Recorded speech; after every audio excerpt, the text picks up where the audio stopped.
Afternoon, everyone. Thank you so much for being here. I'm going to reconvene this afternoon's Board of County Commissioner meeting. We are here for public hearing items this afternoon. I'd like to go ahead and read the rules for the public hearing before we accept the proofs of publication, but something that we're definitely going to start initiating is if you have any comments that you project making this afternoon on any of these items, we'd like you to go ahead and fill out that yellow form and submit it to our staff up here at the front table. Be thinking about that now. We are not going to be accepting forms from the floor when public comment opens. So if you would like to speak, those forms will need to be presented sooner, much sooner, rather than later. So could I get a motion for proofs of publication? Move to approve proofs of publication. Second. Motion and a second. All those in favor say aye. Aye. Any opposed? Motion passes unanimously.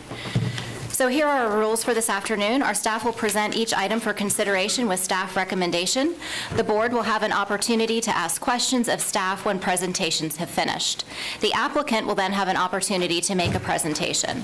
The board will have a chance to ask questions once the presenter has finished. Members of the public interested in speaking either for or against the project or issue will fill out the yellow speaker form located out in the lobby, indicating the item number that you wish to speak on, whether you support or oppose the item, and then provide the form to Ms. Beach up front. Members of the public will only be allowed to give comment once per item. If you would like to have your comments submitted for the record, please fill out the green form located in the table in the lobby, and those forms will be distributed down the dais for us to read. Speakers should state their name and address clearly for the record and whether you are for or against the item. You will be given 3 minutes to speak unless you are the official spokesperson for an HOA or legally organized group. Then you will be given 6 minutes at the discretion of the chair. If a board member has questions regarding the speaker's comments, an opportunity will be given once the speaker's time has expired. In accordance with the operating policies and procedures of Seminole County Board of County Commissioners, Section 2.175, Public Participation Before the Board, speakers shall limit their comments to the subject being considered by the board.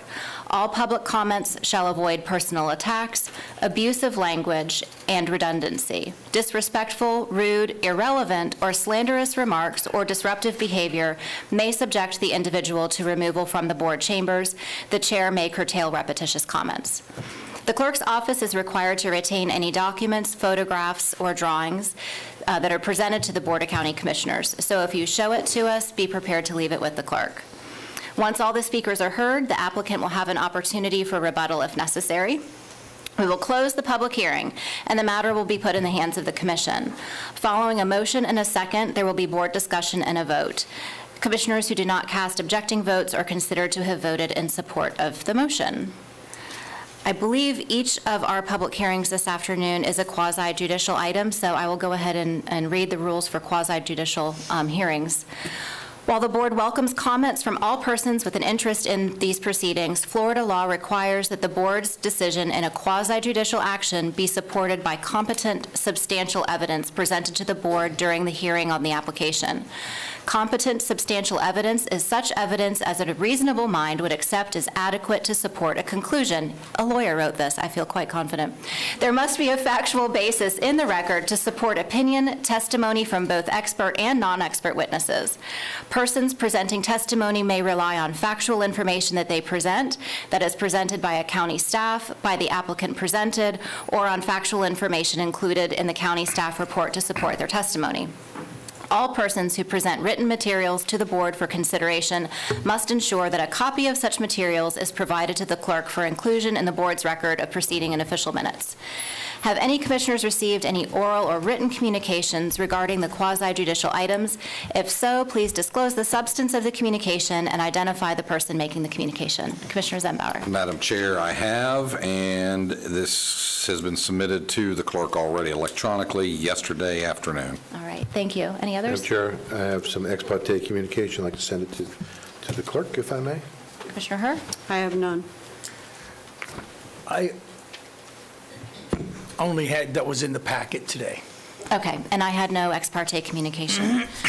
So, with that, item number 15 is the Lutheran Haven Small Scale Future Land Use Map Amendment and PD rezone being presented by Annie Silloway, the project manager.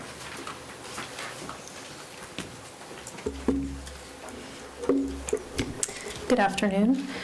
Annie Silloway, Senior Planner for Development Services. I will be presenting the Lutheran Haven PD rezone and small-scale future land use map amendment. The applicant is requesting a small-scale future land use map amendment from medium-density residential and low-density residential to planned development, and a rezone from A1 agriculture and R3A multiple family dwelling to PD planned development, for a total of 40 existing and 8 new duplex buildings, for a total of 96 units on approximately 21.62 acres, located on the northeast corner of Woodpecker Lane and West Chapman Road. The applicant is requesting 16 additional age-restricted duplex units located on 2.60 acres to combine with the existing duplex community owned by the same owner of Lutheran Haven that is on 19.2 acres. The proposed additional 16 units will be owned and maintained by Lutheran Haven, Inc. The 16 units are consistent with the existing duplex neighborhood and will be incorporated into the existing community adjacent to the proposed site with the internal access. The Lutheran Haven community obtained this parcel to be able to meet the demand for more age-restricted units that are not available within the area. The applicant is proposing to cap the dwelling units per net buildable acre to 4.44 acres, dwelling units per net buildable acre as part of the future land use ordinance. The density of 4.44 dwelling units per net buildable acre is more consistent with the surrounding future land uses of low-density residential than the existing medium-density future land use, which allows up to 10 dwelling units per net buildable acre.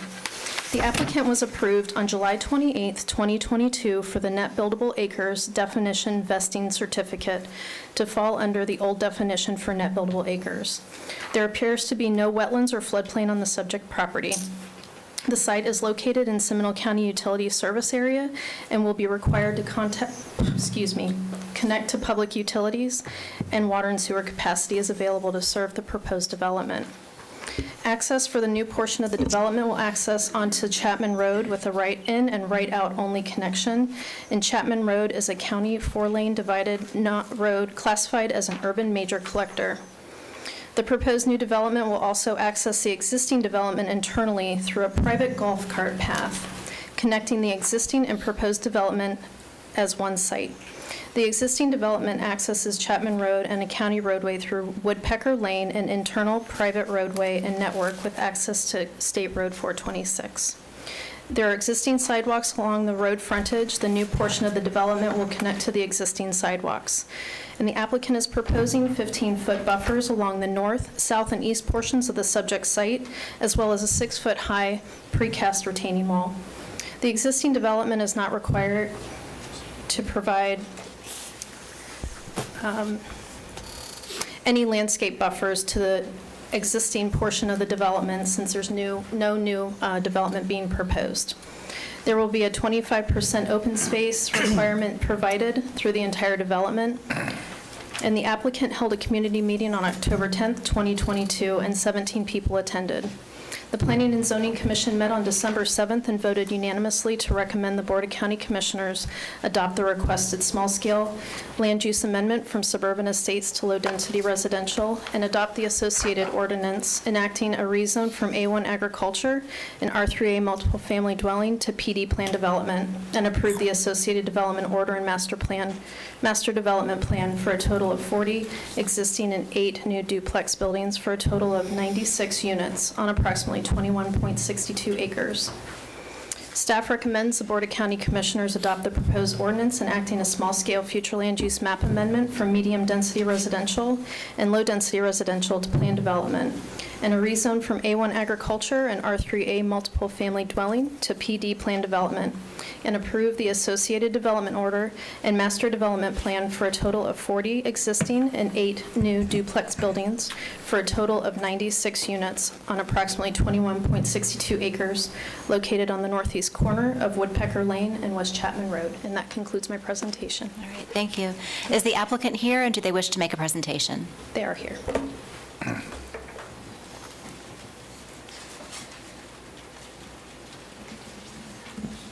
Good afternoon. Afternoon. My name's Constance Silver, and I'm here representing Lutheran Haven. And I'm a civil engineer also, so I'm here to answer any questions the board might have. All right, Okay. great. Any questions at this time from the board? Nope. No, ma'am. All right, great. Thank you so much. We'll let you know. All right, do we have any speaker forms? We do have one. Mark Riker. All right, Mr. Riker?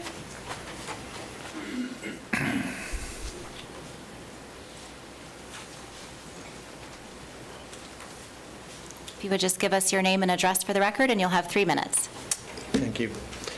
Mark Rieker, 2088 Wembley Place, Oviedo, Florida, 32765. I'm a Mayfair Oaks resident. We're the neighboring property on the, I believe, the east side of this particular parcel. And I represent the group of neighbors that are going to be directly adjacent to this particular development. Generally speaking, and I was one of the attendees at the community meeting, along with several of my neighbors. I've talked to most of them, and what I can tell you is that we've always had a very good relationship with Lutheran Haven. We find them to be very good neighbors, and they've been very open and willing to address certain issues that may be there. Certainly, from our perspective, you know, they're proposing a boundary wall against our property line. That's a wall that every neighbor in my neighborhood is going to have to live with for the rest of time. So they wanted to have a say in what that wall looks like, how it's designed, and then, of course, how it's installed. They've been very kind to provide some options, and as soon as we can get our neighbors together, we'd certainly like to present what our opinions are on that. So we have no opposition to the project in general. The only other thing that we've had some problems with in the past, where there's some adjacencies, and my property happens to be one of these, where we've had some drainage issues in some of the more severe storms. So we asked for their help and cooperation in doing some topography and making sure that we've got those issues addressed properly, and we've gotten their verbal commitment to do that. So really, the only reason for my appearance today is to speak in support of the project, to let you know that they've continued to be good neighbors to us, and just to, you know, go on record to say that those are the two issues that we'd like to have a say-so in. Thank you very much. Any questions for the, okay? No? Not All right, for him. thank you very much. All right. Does the applicant have anything she would like to address about those comments or anything else? No? All right, Commissioner Zembauer. Thank you, Madam Chair. I do have some questions for Ms. Silver, please, if you would come.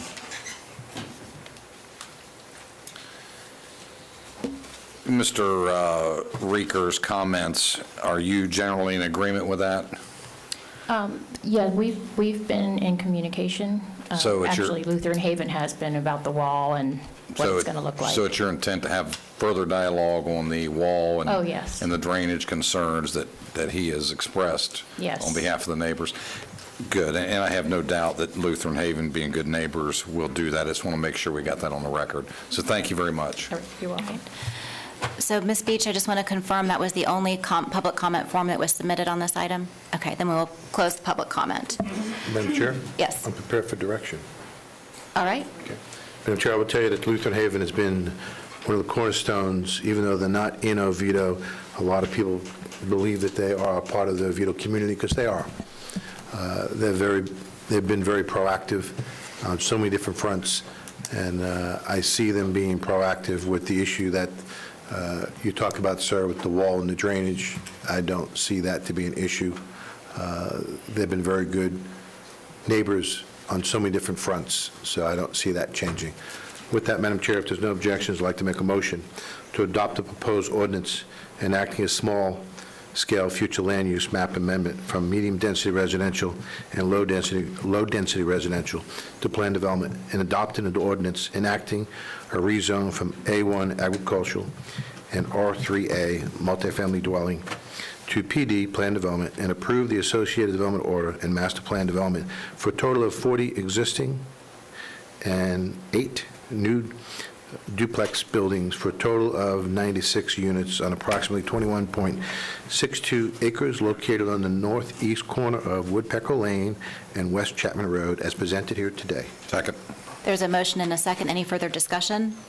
All those in favor say aye. Aye. Any opposed? Motion passes unanimously. Thank you very much. Our next item is the Overland Road Small Scale Future Land Use Map Amendment and Rezone, and I will ask if there are any public comment forms out in the audience, that those come forward now and be handed to Ms. Beach on this item. This is your opportunity to hand in your public comment form on this item. All right, thank you. Good Mr. afternoon, Robinson. Madam Chair, Commissioners, Doug Robinson with Planning and Development. I'm here to present this item on behalf of the applicant.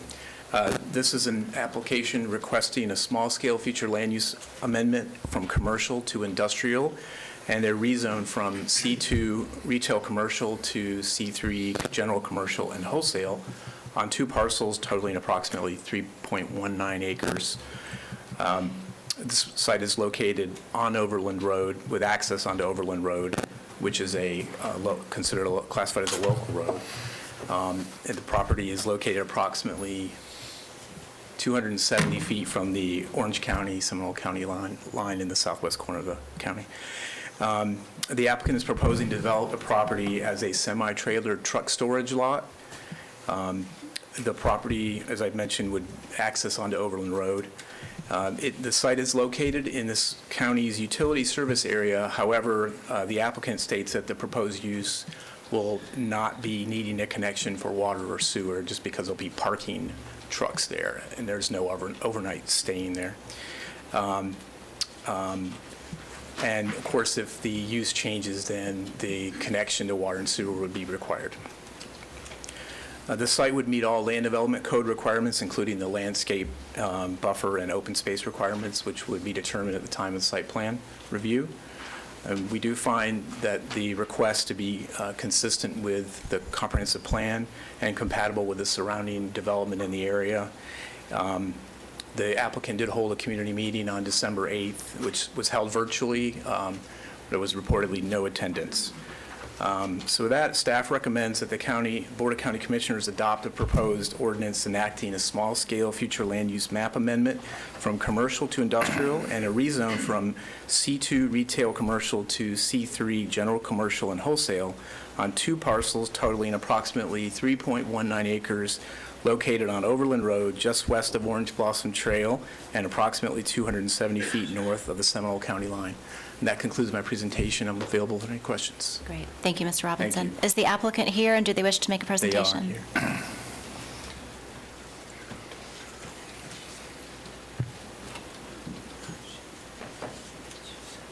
Hello, I'm Brian Potts, Tanith Design, 2494 Rose Spring Drive, Orlando, Florida. I'm just here to answer any questions. All right, great. Thank you very much.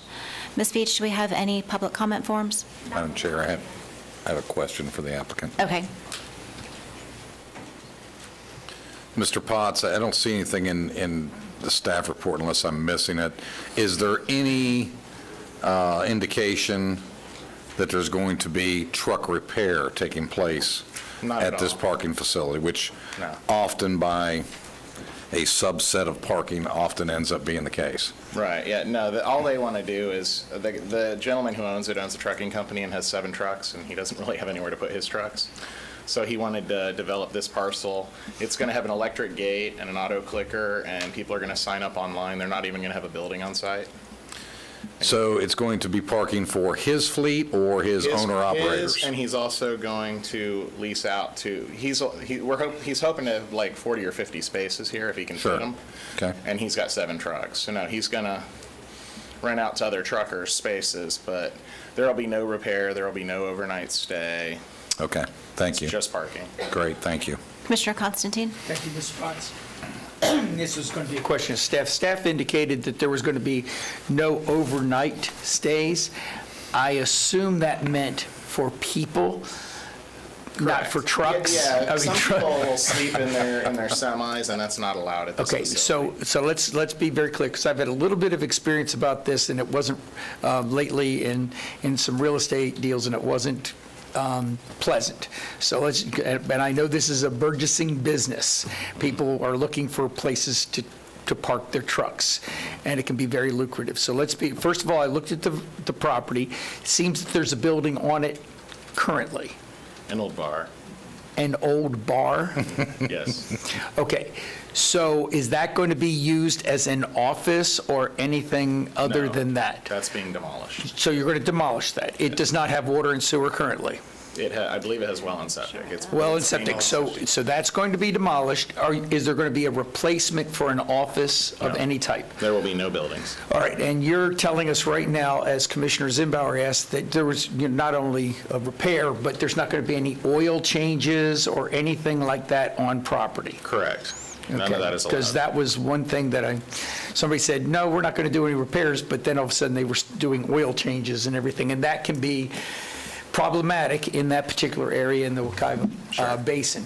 All right, so trucks will be there. The owners of those trucks outside of the 7, and those also with their cabs, will not be allowed to spend the evening there. This is just strictly, this is a commitment, this is just strictly parking, correct? That is correct. All right. Thank you for your answers. Any other questions for the applicant? All right, and there were no public speaker forums on this item. What is the will of the board? Yes, it's my district, and I'll just move approval of the recommendation of staff. Motion and a second. Any discussion? Okay, Commissioner Zembauer? If the motion or second would be so inclined to accept an amendment that the DO clearly delineate there will be no repairs performed on this property. Of any type. Madam Of Chair, any this is a straight rezone. There's actually no development order. That's right. Thank you very much. All right. So But we I have- think, Madam Chair, as the presenter, I think the applicant has committed that will not happen. Correct. Thank you very much. Good. All right, so we have a motion and a second. We had discussion. All those in favor say aye. Aye. Any opposed? Motion passes unanimously. Thank you very much. Moving on to item number 17, Towns at Greenleaf Small Scale Future Land Use Map Amendment and Rezone, presented by Annie Silloway.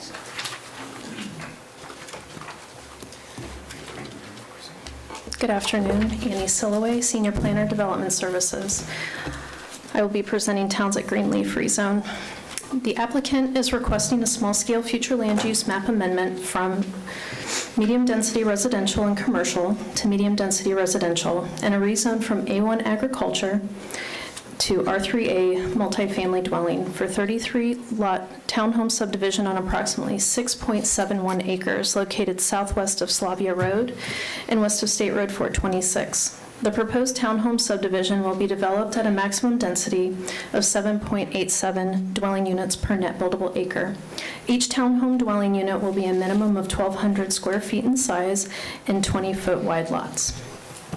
The requested medium-density residential future land use designation allows a maximum density of 10 dwelling units per net buildable acre and allows the requested R3A zoning classification. A tree preservation area is called out on the development plan located on the west portion of the subject site, and the applicant will be required at the time of final engineering to provide a tree survey. Along the west portion of the site is approximately 1.51 acres of wetlands on the subject property, and the applicant is proposing no impacts to the wetland area and is showing a 15-foot minimum, 25-foot overall wetland buffer. And a conservation easement dedication to Seminole County will be required over the wetlands at the time of final plat. Water and sewer capacity is with Seminole County Utility Services and is available to serve the proposed development. The property proposes access onto State Road 426, which is classified as an urban minor arterial road. State Road 426 is currently operating at a level of service B or C, depending on the direction and the time of day, and does not have improvements programmed in the FDOT 5-year work program. A signal warrant analysis will be required at the time of final engineering unless FDOT prohibits it. The development does enter through Cross Seminole Trail, and the applicant will be required to develop to Seminole County Trail Access Standards in the Public Works Engineering Manual. The applicant will also be working with Leisure Services for an additional information on requirements for the proposed trail crossing into the development. And a memo was sent out yesterday, February 13th, 2023, to insert Condition N into the development order that states the developer is required to design and build the trail crossing in accordance with the updated version of the trail crossing details per the Seminole County Leisure Services Public Works Department. The proposed project is located within the Howell Creek Drainage Basin and may have a constrained outfall with limited downstream capacity. Therefore, the site will have to be designed to meet Seminole County and St. Johns River Water Management District requirements for a restricted outfall system. And a memo was delivered on Friday, February 10th, to show a change in the wording from a closed basin to a restricted outfall system due to further analysis by Public Works Engineering, and may hold up the retention area may hold up to the entire 25-year, 24-hour storm event volume on site unless a viable legal outfall is determined. There is an existing 20-foot non-exclusive drainage and irrigation easement partially located over the north portion of the property that is in favor of St. Luke's Church that will remain and will not be negatively impacted by the development. The proposed development is providing the required 25% open space requirements for the R3 zoning classification. The applicant is proposing a 15-foot wide buffer along the north and the east portions of the site, and along the west there will be no buffers. But to the south, the applicant is proposing to increase the buffer width to 20 feet to be in compliance with the buffer code requirements. In compliance with Seminole County Land Development Code, Section 30.49, community meeting procedures were obtained by the applicant that was conducted on September 13th, 2022. Per Section 30.241 of the Land Development Code of Seminole County, the requested R3A zoning classification is composed of medium to high-density residential areas plus open space areas where it is likely and desirable to extend such type of development. The medium-density residential future land use shall be located on or proximity to a collector or arterial roadway. This land use can severe effectively as a transitional use between more intense urban development and low-density residential. The proposed development does face a minor arterial road and is surrounded by medium-density future land use, as well as R3 zoning classifications that are directly south of the proposed site. As part of the memo that was delivered on Friday, February 10th, were two concerns that were delivered in person and emailed to myself. The first concern was from Sarah Lucas, and the second, Stephen Lindbauer, with St. Luke's Lutheran Church. P&Z on December 7th, 2023, voted to continue this item to their next meeting. And then at the January 4th, 2023 meeting for P&Z, they voted unanimously to recommend the Board of County Commissioners adopt the proposed ordinance enacting a small-scale future land use map amendment from medium-density residential and commercial to medium-density residential, and adopt the ordinance enacting a rezone from A1 agriculture to R3A multifamily dwelling, and approve the associated development plan and development order for a 33-lot townhome subdivision on approximately 6.71 acres located southwest of Slavia Road and west of State Road 426. So staff recommends the Board of County Commissioners adopt the proposed ordinance enacting a small-scale future land use map amendment from medium-density residential and commercial to medium-density residential, and adopt the ordinance enacting a rezone from A1 agriculture to R3A multiple family dwelling, and approve the associated development plan and development order for a 33-lot townhome subdivision on approximately 6.71 acres located southwest of Slavia Road and west of State Road 426. That concludes my presentation. Thank you very much. Any questions for staff? All right. Is the applicant here? Yes. Yes? Mhm. Bolted out of his seat. Good afternoon. My name is Doug Cowley. representing the agent, and we've had an opportunity to work with staff actually since early fall. And through the community meeting process, had a very good dialogue going on throughout that time to understand issues out there. We've had a chance to review the conditions A through T, and we concur with staff and look forward to support of your recommendation. And I also have our civil engineer and traffic engineering representative here too, if you have any questions that come up. So, thank you. Thank you so much. Any questions for the applicant at this time? No? All right. Do we have any comment forms from the public? We have one for this item. Robert Kingsland. Mr. Kingsland?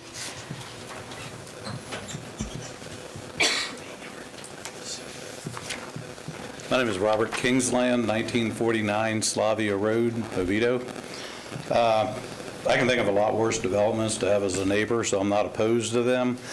But I want to bring up a problem that we're having in this area of the county, and Commissioner Delary, we've spoken of this at great length. We've walked it several. There's a ditch to the west side of this development, which is part of the defunct Slavia Drainage District. And as these properties are being developed, my property is being impacted. The pop-offs, the water is draining into this ditch, and there's no jurisdiction. The county doesn't have any right to go in there. It's a private ditch.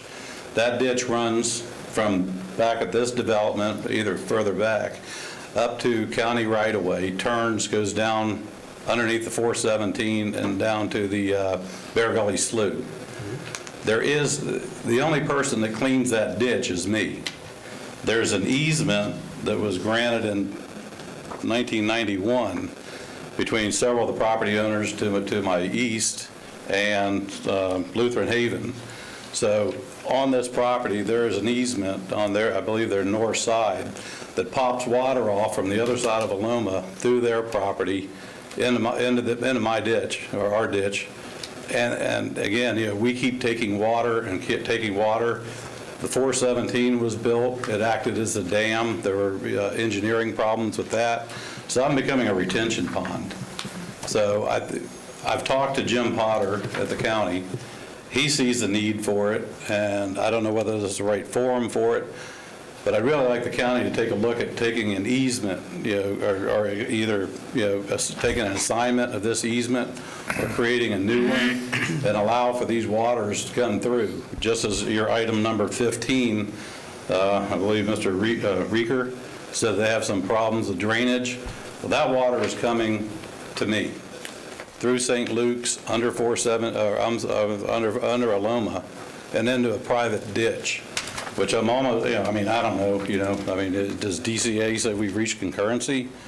If you can't run, maintenance on it, you've got a ditch that runs all the way down to Lake Jessup, and you have less than 10% of the right-of-way to go in there and clean that major flow. So, like I said, I'm not opposed to the development, but I think the county needs to step up and figure out a way to get this water out of my property. Thank you.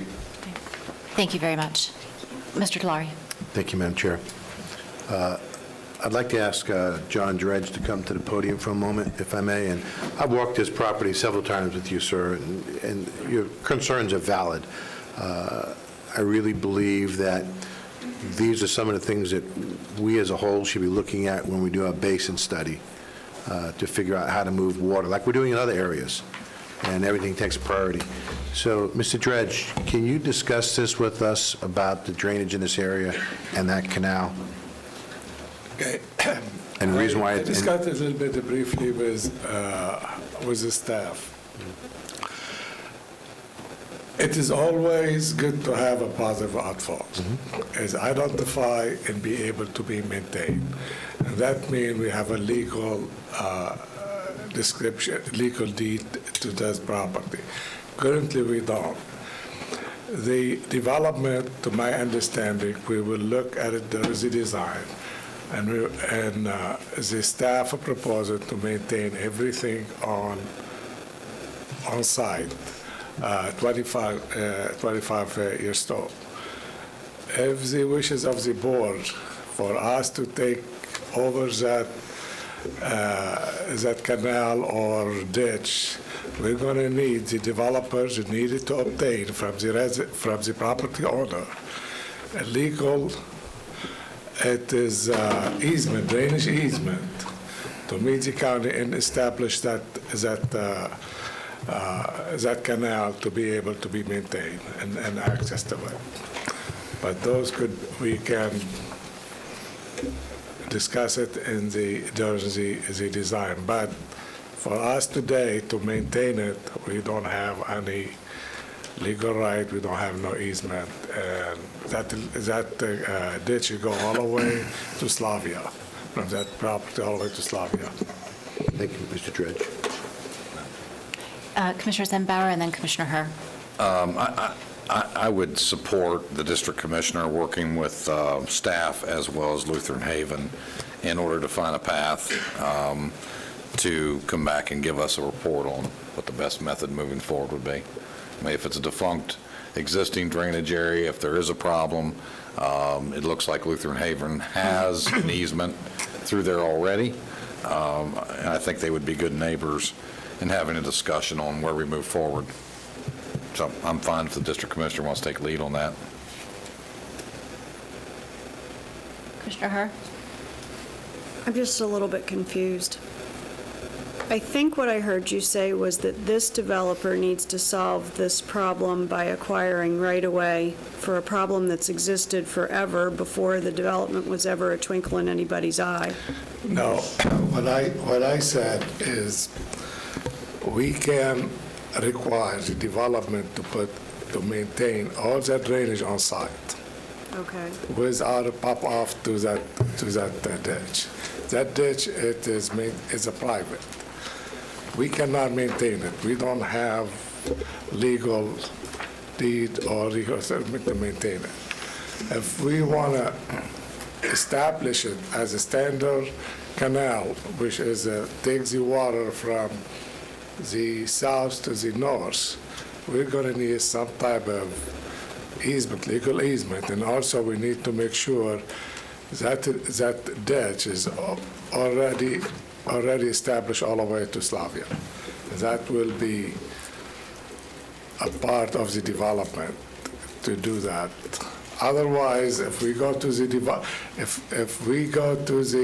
private owners, us, and they're not willing to do that, to convey those easements, and also that dish, to my understanding, need to be also reestablished, reconstructed to make sure it has the capacity. So, no, I do understand. It sounded differently the first time. So this situation can be moved off of this dais today, to Commissioner Zembauer's point, taken away as an item to follow up on, because this property that we're discussing is not contingent upon us being able to acquire the right-of-way, in this ditch. I just am concerned that we're linking two things that can't be linked together. Well, it depends on the board. If they want to make a condition to be able to do that, that's fine. Yeah. But if the board want But I'm saying to not. make it a condition, if it's not, make a condition, staff will recommend to put this independently, approve this independently, make sure they meet the current, whatever the stormwater event required, and we can work with the other development if that's what.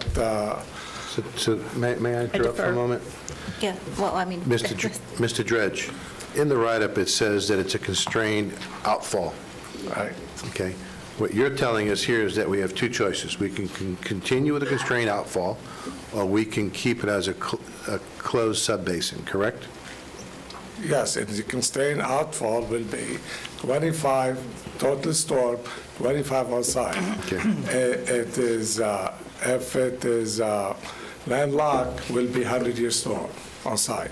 So we're looking for staff's recommendation, because obviously we're not civil engineers, you are. My recommendation, it is, as I said earlier, always is a nice to have outfall. Okay. Because when you have wetland, especially when you have wetland. So your recommendation is to go with the constrained outfall, correct? With some type of outfall, but that outfall will be maintained by the developer unless we Got it. have a liquor right. I think I got it. Commissioner Sembauer, I'm and then sorry. I've got a question too. I'm sorry, but I think there's actually a third option that hasn't been discussed here, which is a combination of working with this applicant and the other easement owners to accommodate determining whether the county is going to take over maintaining the ditch that this gentleman indicates has been abandoned by the old, now defunct Slavia Drainage District. Right. That's an option also? Yeah, as an option, if the What I'm trying to if the determine, developer work with the property owner and they give us the deed or easement. Understood. And also reshape the ditch, I think is what understood, would but be an option, yes. I think what I'm hearing here is, and I'm going to have a question for the developer's rep here in a second along those lines, you're either going to hold this project up until a determination is made for the drainage access, or get a commitment that this developer is going to work with the adjacent property owners and our staff to find a path to correct and handle the drainage issues. Right, and we need some type, my recommendation, before even we approve the plan, because it'll make a difference, whether you approve it with positive outfall or landline. Understood. It will be up, we'll have some type of, before the breakdown, we'll have some type of commitment and some type of easement that's going to happen. And before we Understood. move on, I would love to have the county attorney weigh in at this point, because we're talking about various options and negotiations. Thank And you. yeah, so let's hear what the attorney thinks about our legal work. For the record, Paul Chipak, acting county attorney. In the staff report at page 678, under drainage, it says that the site will be designed to meet county and water management district requirements for a closed basin. Right. So they're designing it, this project, if you're concerned about the water from this project, it's being designed as a closed basin. Okay? Understood. And there, from the information we have, there is no legal right, that while there may be an easement across this property, it doesn't run in favor of this property owner. They're the burdened estate, so they don't necessarily have the right to put additional water into that. Correct. At this point in time. Understood. So if we're looking at approving this project, it's being designed as a closed basin. Understood. The larger issue of drainage for the area is beyond really the scope of this particular approval. If they want to work with the other property owners in the area and reform that easement, that not only burdens this property, but the other property, so it doesn't just go into this ditch and stay there as a retention pond, but flows. Right. That is beyond the scope of this particular approval, and it's not, and it's for the property owners in the area to get together and do that. And I understand and appreciate, but this board has the ability to put a condition on that, do we not? No. If and when the other property owners start working on it, then you could say that this person should join into this, but you can't force the other property owners No, understood. that are I'm not not part talking of about this the other property application owners.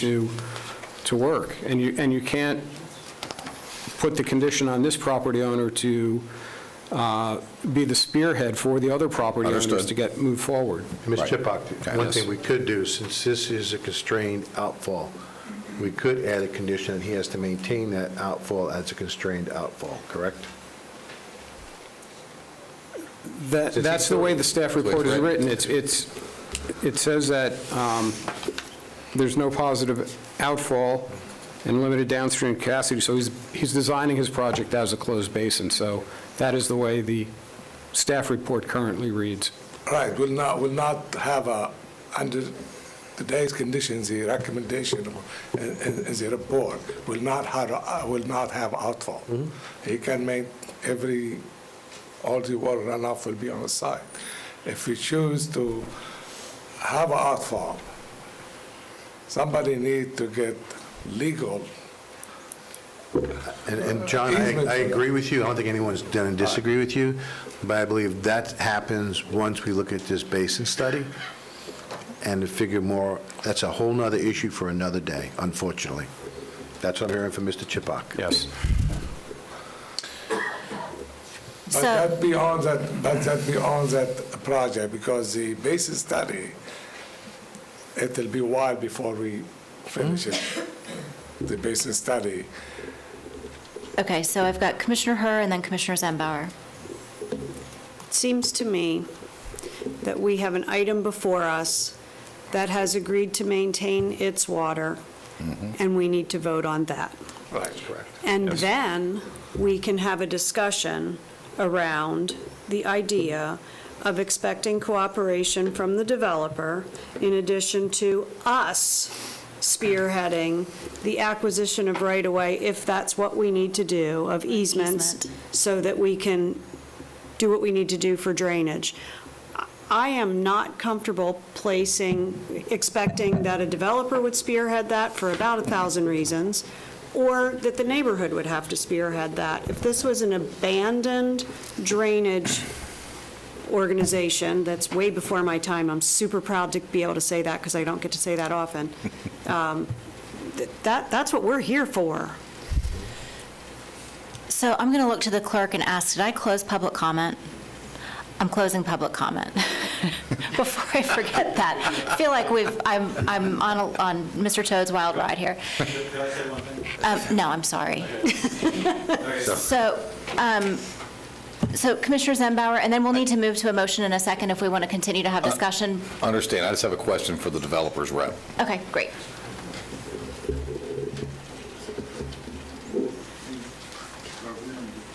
If we could go ahead and, are you going to answer that for us? I'm assuming the question's about drainage and If you would identify, please identify your name. Chris and address. Warshaw with England Timms Miller, 1411 Edgewater Drive, Orlando, Florida. Simple question. Are you willing to work with the county and/or other landholders working through this drainage issue at a future date? Well, as the engineer, I will speak on behalf of the developer, and if they disagree with me, they're more than welcome to come down here. So long story, that there's an existing easement and a ditch. Right. The existing landowner is a part of that easement document. So to the extent that they have the ability within their rights, the developer would be willing to work with the county to come up with a general drainage solution across the property. Great. Without that, to some of the other discussion on the board, in a very frank way, we are dealt the hand we're dealt with. Understood. And so we will design our basin as if that easement and that legal right does not exist. If it comes up in time, by the time we develop, I'm sure we will work with you all and the staff to change our plan. But to the extent that we can develop this piece of property, we will, given the current conditions. Sure, thank you. And the final question is for the county attorney. If you would refer to the application affidavit ownership disclosure form. What page? Well, it's page 1 of the form. Do you have, where are we? I use electronic. I don't use all that other stuff that y'all Well, have. there's no page on your electronic form? It's all got page numbers on the web. I believe it's 757. Thank you. Yeah, it doesn't give me the page number other than 57? 757. I use the live presentation documents. I don't use the full-blown encyclopedia. Got it. My question is, on page 1, talks about a trust, talks about those individuals being trustees or beneficiary. My question is it not required percentage of interest to be filled out, and there is nothing filled out in those? My question is there any problem with that from a legal perspective? And if there's not, then why do we have the percentage request to be filled out? Good question. I do not know the answer to that off the top of my head. I could go back and get more information on the trust, see if it is available anywhere.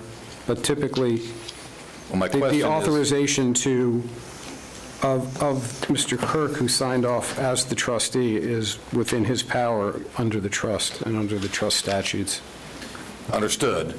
Okay. I'm just making sure if we move forward, this is not a legal problem at some juncture. I do not foresee that, no. Okay. So can we decide we can get rid of the percentage of interest Maybe we can request? take that up another time. I think that's a worthy discussion, but I'm not sure that removing that. I'm just trying to get it on the record, that's all.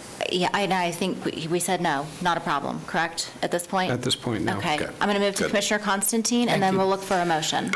Yeah, if we're finished with that other issue, which I understand, I just want to ask, I think this is mainly to the staff, please. Ms. Silva, I see on this, and then I look at the property, and I understand the back is wetlands, so clearly that's going to be preserved. Yes. But there's an awful lot of trees on the property and very little space, it looks like, to keep trees. And I do see the requirement as per our request about the tree survey. But let's just put it in real terms. What does that tree survey mean? I mean, what are we asking of the applicant? Just very quickly. Sure. We will be asking for basically, it looks like a boundary survey that will show the trees that will be kept and the trees that will be removed. And then it will also show the mitigation of trees to be put on the property as well. It'll come with a tree table. Now for the applicant, just, we've had a lot of concerns recently that we've been trying to discuss about clear cutting as soon as they get the property of every tree other than, what's required in the back for wetlands. Are you committed to try to protect every tree that you possibly can that's tree that needs to be saved? To the extent that we can keep any tree on the property with the development plan that's in front of you, we will plan to keep as many trees as we can in that process. Just want you to know that it seems like every time we have a project like this, the next thing we do is getting phone calls from people around there saying they're clear cutting every tree. And so just keep that in your back of your mind. Yes, understood. Thank you. Madam Chairman.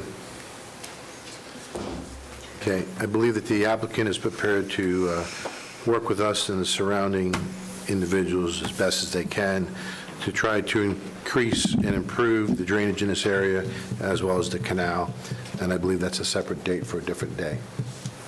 With that being said, Madam Chairman, I'd like to make a motion to adopt the proposed ordinance enacting a small-scale future land use map, amending from medium-density residential and commercial to medium-density residential, adopting an ordinance enacting a rezone from A1 agricultural to R3A multifamily dwelling, and approve the associated development order and the development order of 33-lot townhome subdivision of approximately 6.71 acres located on the southwest of Slavia Road, west of State Road 426. Second. And to include the changes that were submitted to us today by staff. Second. Motion and a second. Any further discussion? All those in favor say aye. Aye. Any opposed? Motion passes unanimously. Thank you very much. Thank you. Item number 18 is a nuisance abatement declaration request, and Liz Parkhurst, I think, is here from Development Services to present this item to the board.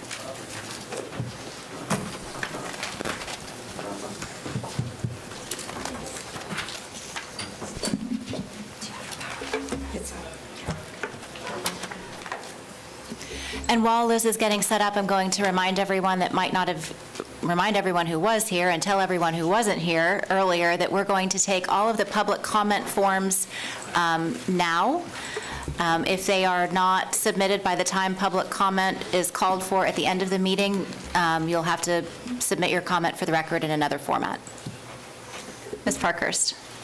Liz Parkhurst, Building Division. Item number 18 is a request for an order to be imposed declaring the unoccupied structures located at 1516 Bear Woods Lane, Apopka, a public nuisance and require corrective action be taken by the record property owner. On December 13th, 2022, this board issued a notice of determination of public nuisance for the unoccupied structures. This notice ordered that the structures be repaired or rebuilt in compliance with the Florida Building Code, or be abated through demolition. To date, no corrective actions have been taken, and there continues to be a steady decline in the condition of the property. The purpose of this public hearing is to provide the record property owner the opportunity to appear before the board to state why the structures do not create a public nuisance and why the property should not be abated. Pursuant to Chapter 168 Seminole County Code, notice of this hearing was filed with the Seminole County Sheriff's Office for service processing.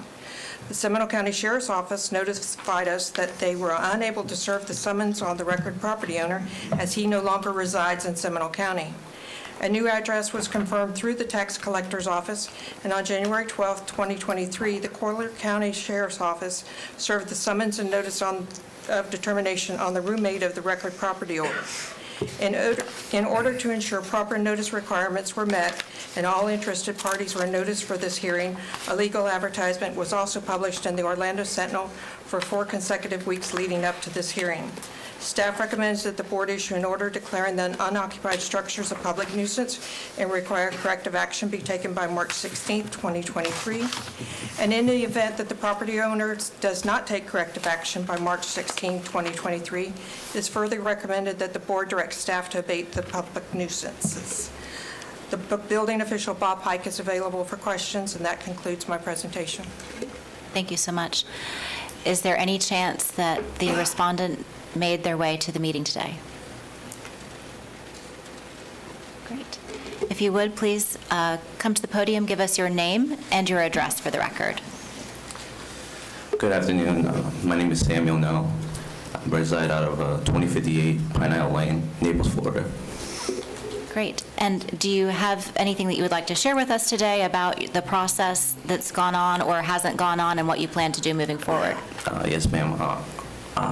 I just got the letter through the mail. I'm sorry about that. Throughout what led up to the nuisance for my property, around 2014 to 2018, I served in the military, in the Army, so around that time I couldn't really keep up with the house. After that, I got out. I've been living in South Carolina for a few years, and then I made my way back all the way down to Naples. I live in Naples now. Just like to apologize. I'll try to make this right. Yes, ma'am. All right. Maybe you'll stay there. I think Commissioner Constantine, whose district this is in, might have some questions for you. Yes, ma'am. Yes, ma'am. No, I just appreciate the fact that, and that's what I was going to say. For the record, it did not say that this is my district, but thank you, Madam Chair, for pointing that out. I just, sir, I'm thankful that you're willing to do that, and I think you understand in due course your neighbors. This is a nuisance for them as well as the whole.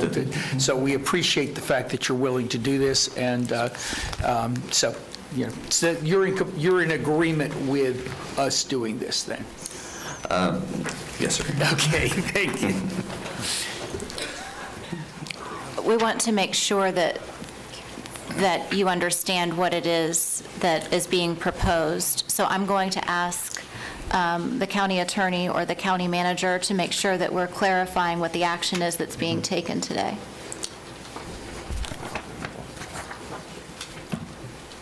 As stated in the resolution that you're considering, the required corrective action to abate the public nuisance is either to repair or rebuild the structures in compliance with the Florida Building Code or demolish the buildings and remove the buildings from the property and clear the property of all associated trash, debris, and rubbish. From the conditions of the building that you saw in the pictures, yes, sir. The building looks very dilapidated state.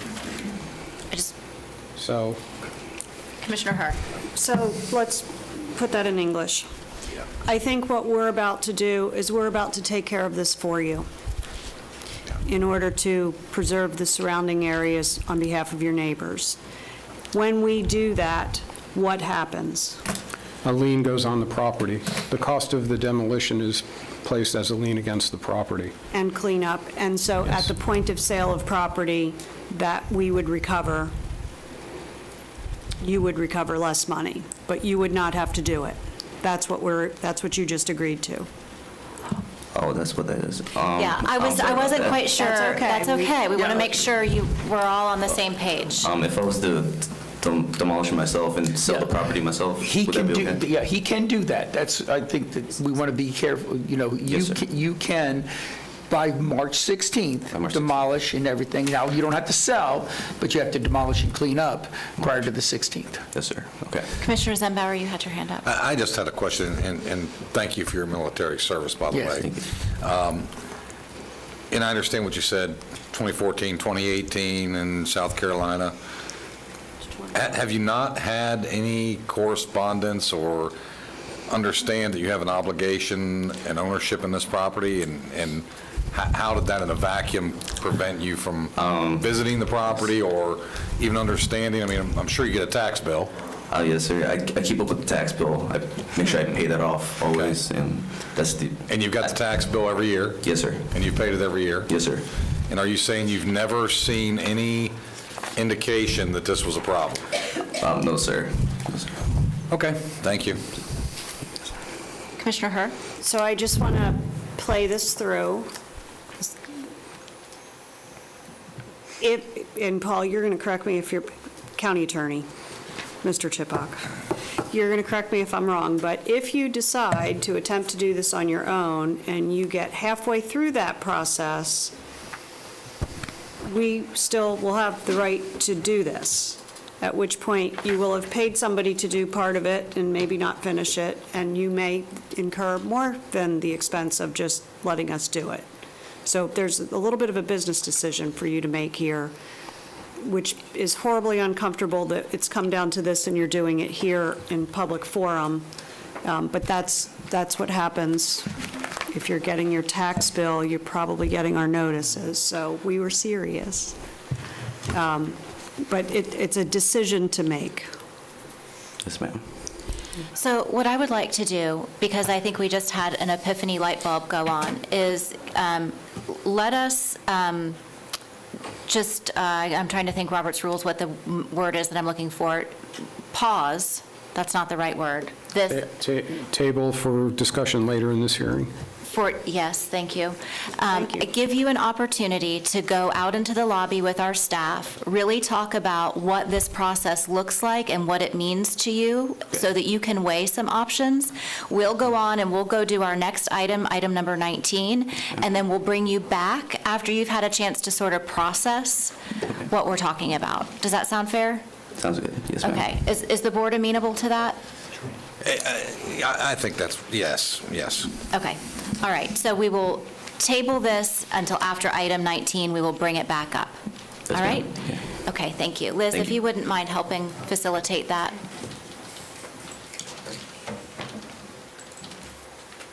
Okay, item number 19, Food Fair Fern Park Special Exception. Ms. Patton. Hi, good afternoon. Hillary Payton, Planning and Development. This is a special exception for an alcoholic beverage establishment on .81 acres in the C2 zoning district, also known as Food Fair Fern Park. The applicant is requesting to operate a permanent alcoholic beverage establishment at a food truck venue where will be beer and wine for sale for on-site consumption. There will be a 1,250 square foot permanent bar and restroom structure with 65 seats, with an additional outdoor 39 seats for a total of 104 seats to serve the 6 food truck pads. The hours of operation will be 11 a.m. to 10 p.m. each day. The Land Development Code states that any establishment selling alcoholic beverages, whether on-premise or off-premise consumption, where the sale of alcoholic beverages is not incidental to other products offered for sale, must be granted a special exception if it maintains separations from churches, schools, and residential properties. The proposed development meets all separation requirements. Although the varying food trucks will provide food for the customers, there's no way to demonstrate that the alcohol sales will be incidental to the variable food truck revenues. With the only permanent structure on the property being the bar, a special exception has been deemed necessary. A letter of opposition has been received and is included in your agenda packet for your consideration. On December 1st, 2022, the applicant, in compliance with the Land Development Code, conducted a community meeting where 2 area residents attended. The Planning and Zoning Commission met on January 4th, 2023, and voted 4-1 to recommend that the Board of County Commissioners approve the special exception.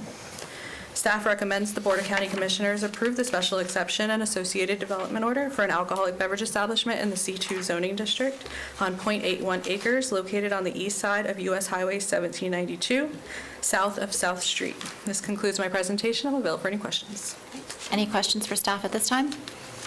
All right, is the applicant here, and would they like to make a presentation?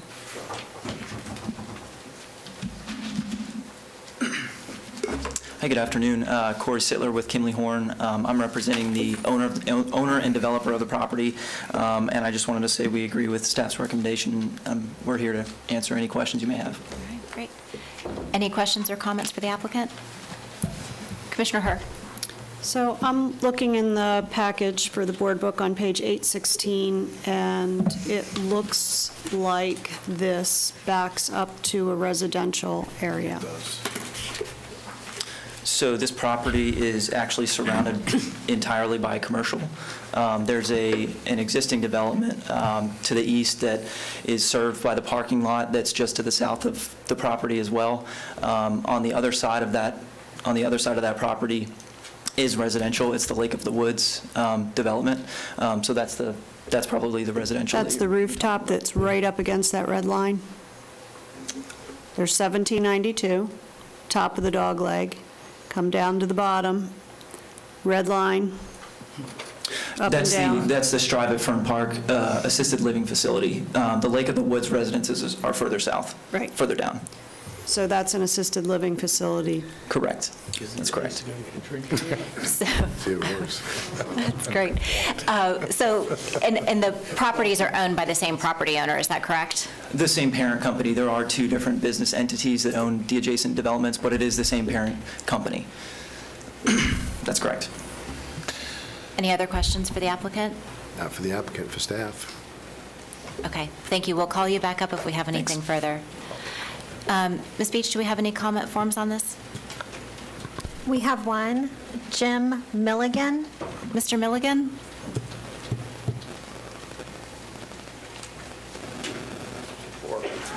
Jim Milligan, 1558 North Carrollwood Boulevard, Lake of the Woods.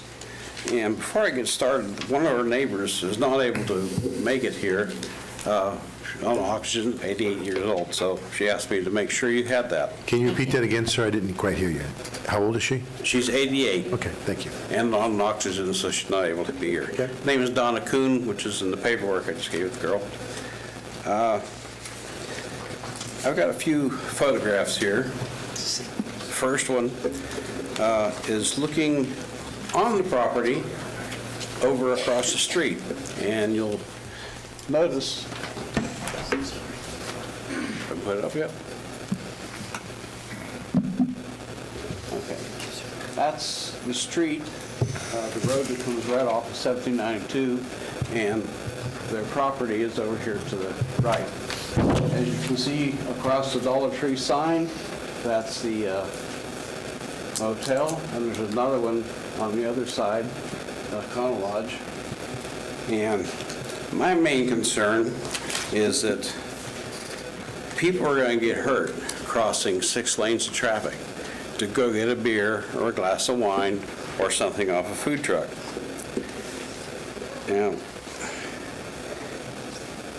this next picture, this next picture is looking from that Dollar Tree, looking south to Lake of the Woods Boulevard traffic light. It's about a block away from that area. So people are supposedly going to walk down that road, get the light, come back up. I don't think so. I live in that area, and I come out of Lake of the Woods and go north, and you have to be really careful because there's people out of these motels that run to the center of the highway in a little 5-6 foot area waiting to cross the other 3 lanes of traffic. And that picture is looking north. Okay. That is looking north, and the 2 motels are over here. And again, you've got 6 lanes of traffic. It's going to be difficult for somebody on foot to make it over there at rush hour traffic. You're going to have some fatalities. There's been some fatalities, other people trying to cross at the lights. Can you imagine what's going to happen when somebody tries to cross 6 lanes of traffic and no crosswalk? Somebody's going to get hurt, okay? Whether we like what's going to be put there or not, if you approve this, what kind of safety measures are you going to put there? And are you going to put a traffic sign out there and so people can cross? I don't think so, because you got one block this way, one block the other way. And there's one other thing. I don't have any information on this, but the Seminole County Sheriff's Department likes to park over in the Strive parking lot. Usually when they started out a year ago, it was once in the morning, once in the afternoon, sometime between 2:30 and 3:30, and it's dwindled off. This was last week, and as you can see, there's 2 cars there. What they're there for, I don't know. It could be homeless people trying to break into the Strive building, which doesn't have any occupants, or it could be kids running from the apartments coming across there. But now you're going to put a bar out there, and you're going to have more people running around. Thank you. We appreciate very much you coming down. All right. Would the applicant like to, any questions from the board before we ask the applicant to come back up? All right. If you would, please, I think you've heard some concerns from the public, and I hope you were provided a copy of the letter of concern that came from our one of our residents. Could you address those concerns for us? Sure. Yeah, so one of the concerns was crossing 1792. So we are providing pedestrian access point at the frontage of our property to access all the way to the building. In terms of adding an additional crosswalk at this location, I think that would actually result in a less safe condition because there's already a crosswalk at the intersection just southwest of here by the Checkers. And if there's another, I guess, a mid-block crosswalk at this section of 1792 where traffic is not used to stopping typically and stopping for pedestrians, I think that could result in a more dangerous condition. And then the other comment related to, the share of parking in the parking lot. I can't really speak to that. I know there are residents in the assisted living facility. The southern portion of the project, or the adjacent development, is memory care. So that may be the reason for less activity, I guess, day to day. And then That's cold. The there was mention of landscaping at one point, not separating the two properties, as well as security between the two properties. I did want to make mention that there is an existing 6-foot tall fence that runs all along the southern property boundary of this drive development that runs all the way out to 1792. So just to address any safety concerns, there is an existing fence separating the two developments from the residential neighborhood. Commissioner Herr. Memory care unit is Delary. owned by the same, did I understand this correctly? The memory care unit is owned by the same business? It's the same building. It's in the same building. There's a southern wing that's for memory care specifically. But that's owned, the parent company of the people asking for this own the memory care. Do I understand that correctly? I'm seeing a yes from That's the correct. audience. And is that memory care unit, is that entire facility fee for service, or is it Medicaid? Yeah, if you would come to the podium and state your name and address for the record. Hi, my name is Brett Dargis. I'm with V3 Capital. We're the parent company that owns the two facilities. There are Medicaid and Medicare patients in there, but most of our clients are fee-for-service. So Medicare doesn't pay for long-term care facilities, or assisted living facilities, so they are of Medicare age, but they're fee-for-service, and then there's a Medicaid component to it. My concern is that the Medicaid patients can't leave. So if this ends up not being a good environment, somebody that's paying fee-for-service can relocate to a different facility. Medicaid population really has very limited options. And we're talking about putting a bar that sits 100 people on a space right next to an assisted living facility with a fence between it.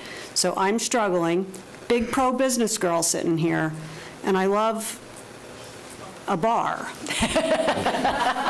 I don't love food trucks. Everybody that knows me knows I won't eat out of a food truck, but, or at a buffet. There's a long list of that. So I am really struggling with this as a compatible business next door to your own business. Just being honest. Madam Chair. Commissioner Delory. Thank you, Madam Chair. I would agree with Commissioner Herr. In fact, I'll go one step further. So it says here in condition F that alcohol will not be sold or exchanged from 2 a.m. to 7 a.m. That means you're open up at 7 a.m. and you close at 2 a.m.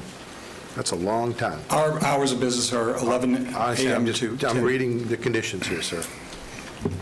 And I'm just having an issue with, you have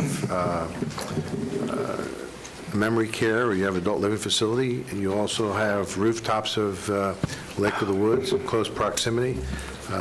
This is, from what I'm seeing here, unless I see other evidence, I don't see enough testimony evidence that shows that we need another drinking establishment this close to those locations. Well, I believe that our property is completely surrounded by other C2 zone properties. I'm just looking at the rooftops in that photo, sir. All right, Commissioner Zembauer? It wasn't too long in the past, the city of Orlando had to deal with this as well. And this was quite troubling with coming to food trucks with alcoholic beverages. So I'm not a fan of food trucks at all, to be quite honest. So I won't be supporting this moving forward, regardless. I have a question for our staff. Thank you very much. If something else comes up, we'll call you back up. If this were an application for a restaurant with a bar, forget the food trucks, forget all that, indoor, They would not whatever. be required to get a special exception. If it was for a bona fide restaurant, they would be able to have on-premise consumption without a special exception. So the only reason they're here today is not because of the alcohol, it's not because of a restaurant, it's because of the food truck component. Right, because No. No? Freestanding alcohol. Oh, yeah, it's just for the alcohol. The food trucks would be allowed by right whether or not they could have the bar. Okay. All right. So it's, so the food trucks could roll up without being here today? Yes. They could do that with a site plan with you and move on? Correct. So the bar that's being proposed is what's triggering the special exception? Correct. And for the record, I mean, I've visited quite a few memory care facilities shopping. I just, with everything that goes on with folks that have memory care issues and the whatever, but anyway, I digress. So, Madam Chairman, would it be okay if I interjected? Please. Just an option? Save me from myself. So I was speaking with the applicant, and as Hillary was saying, because if it were a restaurant, and you had alcohol sales, then we wouldn't require a special exception. So we could attach as a condition of approval, that a certain number of food trucks have to be operating on site in order to have the bar open. And then that way, it's not a standalone bar. And again, it's only beer and wine. It's not a full bar. But there could be a condition of approval where maybe you have 1 or 2 or 3 trucks operating in order to have the bar open. And I'd have to defer to the applicant on whether they would be amenable to that condition. So I do have another question for the applicant. Who from the team would like to answer my question? I don't know, maybe you want to hear the question first. Is this a part of your overall business plan to set up food truck parks on 1792? Or is this a means to an eventual end? I don't know how to answer that. So the idea of the food truck park came up because Seminole County doesn't have any place for food trucks to go, like they're not allowed out on the street, and and we've gotten a lot of demand through our marketing process of people that would like to come to Seminole County. The bar was an offshoot of that after visiting another local business that has very similar use. It's to keep the food trucks from serving alcohol themselves, and it gives a place for folks to get a glass of beer or wine, and there's a place to eat inside to maybe get out of some of the weather, because the food truck park itself is going to have picnic tables right in the middle. It's going to be covered with kind of a temporary canopy type of thing to block out the sun, but not necessarily the rain.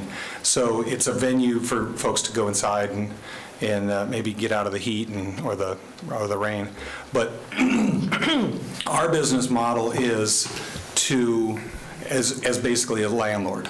So we're going to collect rent from the food trucks to rent the spaces, the parking spaces, and we'll provide utilities and those kind of things. And then we'll probably just bring in an operator to sell craft beers and wine. I'm just fascinated by how a company that wants to be in the memory care assisted living facility also is out marketing for food truck vendors. It's an interesting model. It's not clicking yet, but. But you're a VC. V3. V3 is the name venture of it. capitalist. I think she means VC. It's V3 Capital is the name of the company. Got it. Yeah. Thank you very much. Commissioner Constantine. Just real quick, did you, you said this is to stop the food trucks from serving beer and wine. Are they allowed to serve beer and wine right now? If we do not allow this building, will they be serving beer and wine in this? I would assume so. I wouldn't have a reason to limit it in my leases for the spaces. So I'd rather have control over that myself. And we'll have in-place staff as well. Excuse me, sir. Would that require a special exception? I'm getting a little confused here. I mean, why are we doing a separate if they can do the beer and wine already? So whether it's required to have a special exception or not depends on the sales. So as long as the alcohol sales are less than 50% of your sales and the food sales exceed the alcohol sales, then it's considered as part of a restaurant and doesn't require a special exception. Our code requires a special exception for an alcoholic beverage establishment. But because in this instance we can't attach the food sales with the alcohol sales because they're being done by separate entities, there's no way to say it's attach it to a bona fide restaurant. So then the interesting thing here is, or our dilemma is, would we rather have the food trucks selling the beer and wine, or have a separate establishment within the context of the food truck court selling the beer and wine? Because we really don't have a choice one way or another from what the staff is telling us.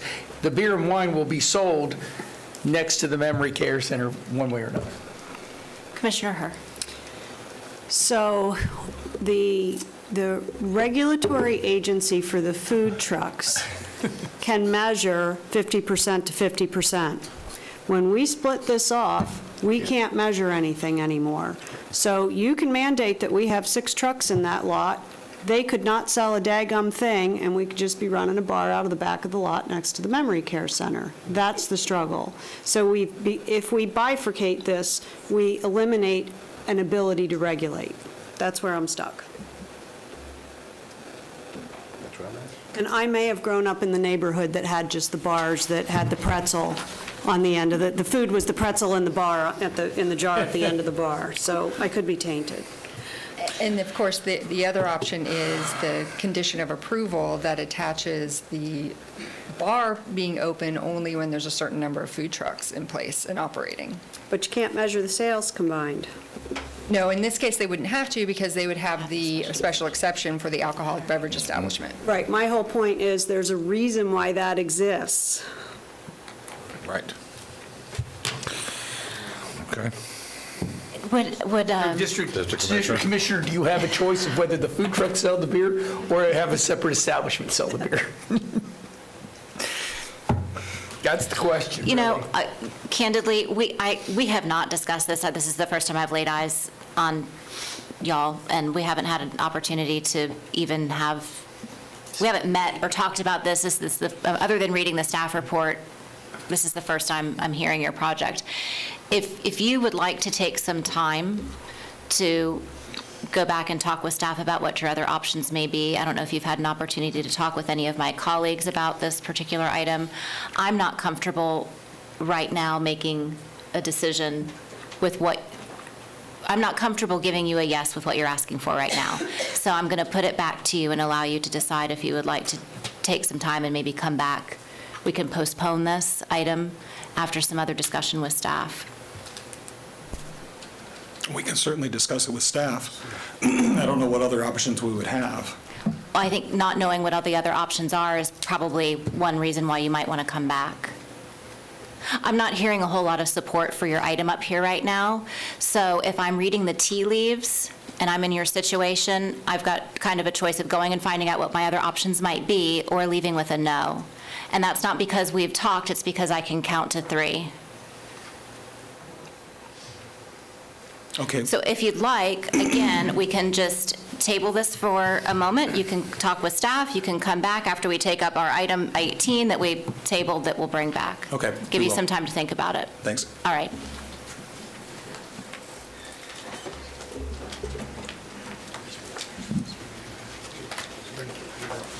Okay. Back to our nuisance abatement declaration request. We'll pick that up again, item number 18. So let's just do that.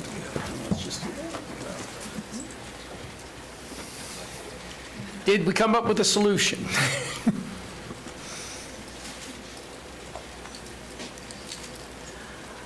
Hello. Thank you for the extra time. Yes, I was talking with Ms. Parkhurst. One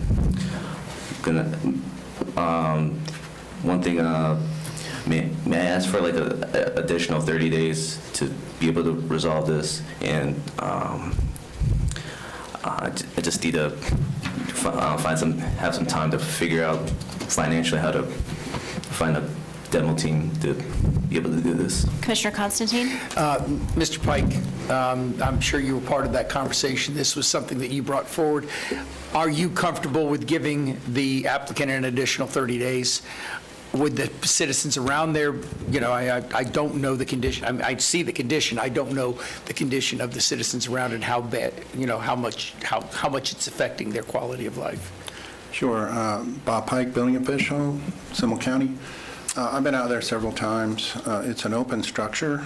Windows and doors are open. It's in the woods. It's not easily found. You basically, the pavement ends and you see woods. You have to walk back through a little trail, maybe a couple hundred feet, and there it sits. So, is it a security or drug issue? I believe it was brought to us because of the Sheriff's Department. People were complaining. There has been some graffiti and stuff gone in there.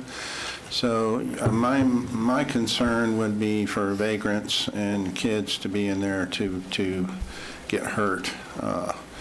There's no electricity to the building. There's no water to it because it's on well. So those are the immediate issues.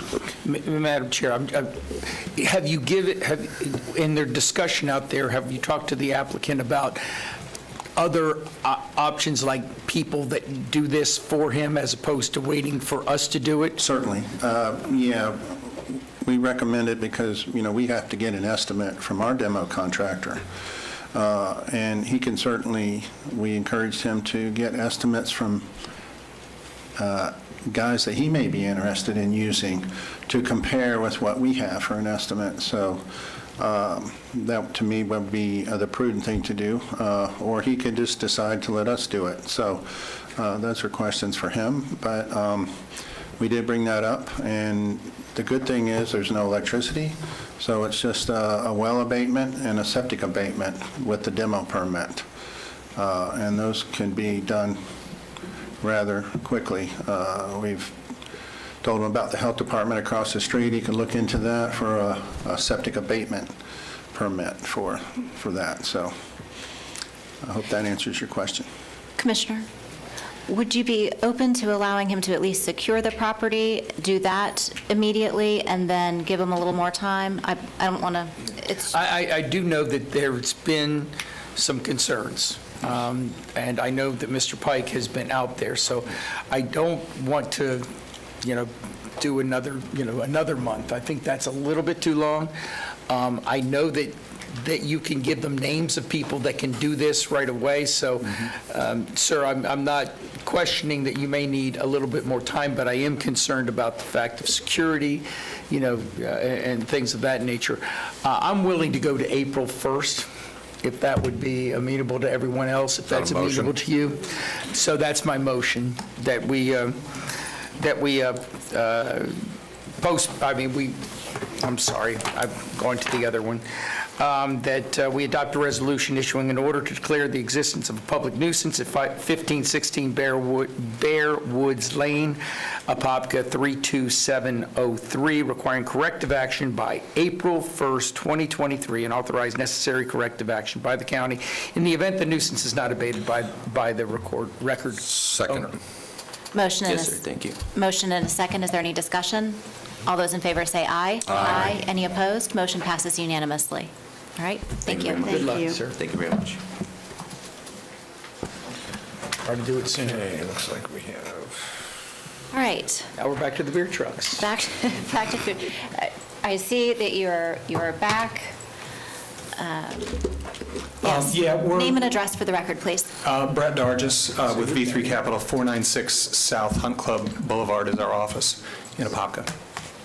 I've talked to the owner of our company, Trey Vick, and he suggested that we maybe table this for a month and get it on to the next hearing, and that way we can get some more information together for the presentation that might make a little more sense to y'all. What is our process for that? We have to re-advertise. Well, before today, it was just continuing to a time and date certain. I'd like to ask planning staff, what type of advertising lead time do they need to get something like this back in the newspaper with the same formality as this hearing?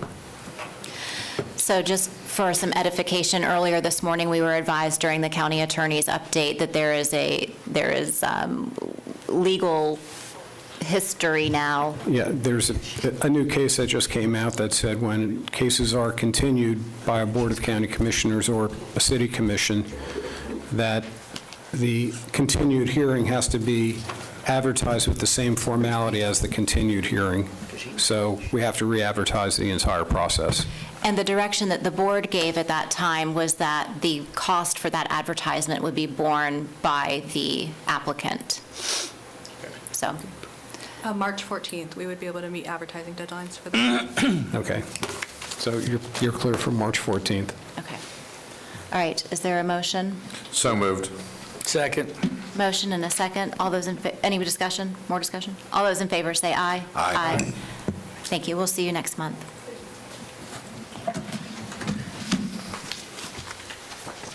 Okay. County Manager's Report. Mr. Applegate. Thank you. My last county manager's report. So, and I don't know, maybe what I have to report on hit me extra hard in a good way, in light of the, I don't know, maybe it's, 4 years of having cancer, 3 surgeries, a pacemaker, nasty letters come in litigation, blah, blah, and then you get this. So I want to share this with you. Got a letter. Dear Mr. Applegate, please permit me to introduce myself. My name is Mike Ryan, and I'm a retired physics and astronomy teacher, having had 42 years in Florida schools. In the last 16 years of my retirement, I've developed a hobby of painting family coat of arms and government logos for police and fire departments in my neck of the woods. I paint on wooden boards suitable for hanging. A while back, my daughter issued me a challenge to create a logo for each of the sheriff departments in the 67 counties. I recently completed that task and now have completed painting the logos of all county fire departments and counties. The detail of the design requires me to use a brush sharpened by Chinese chopsticks. It takes me several days to complete each design before I'm able to send them in the mail. I sincerely respect the responsibility you and all the people serving your county have to simultaneously accomplish three things: preserving history of your area, maintaining services to make your county a wonderful place to work and live, and preparing for the future. I deeply respect your county commissioners who study issues coming before them and respect the oath of each of them vowed to maintain, namely to only discuss items with other commissioners at advertised and open meetings. So I'm proud to submit to you the painted logo of your county. So he did that. And we'll make sure it gets hung in an appropriate place. And I suggest the waiting area and the public waiting area upstairs. So that was nice. So I just sent a short letter back to him, thanking him for sending us the logo.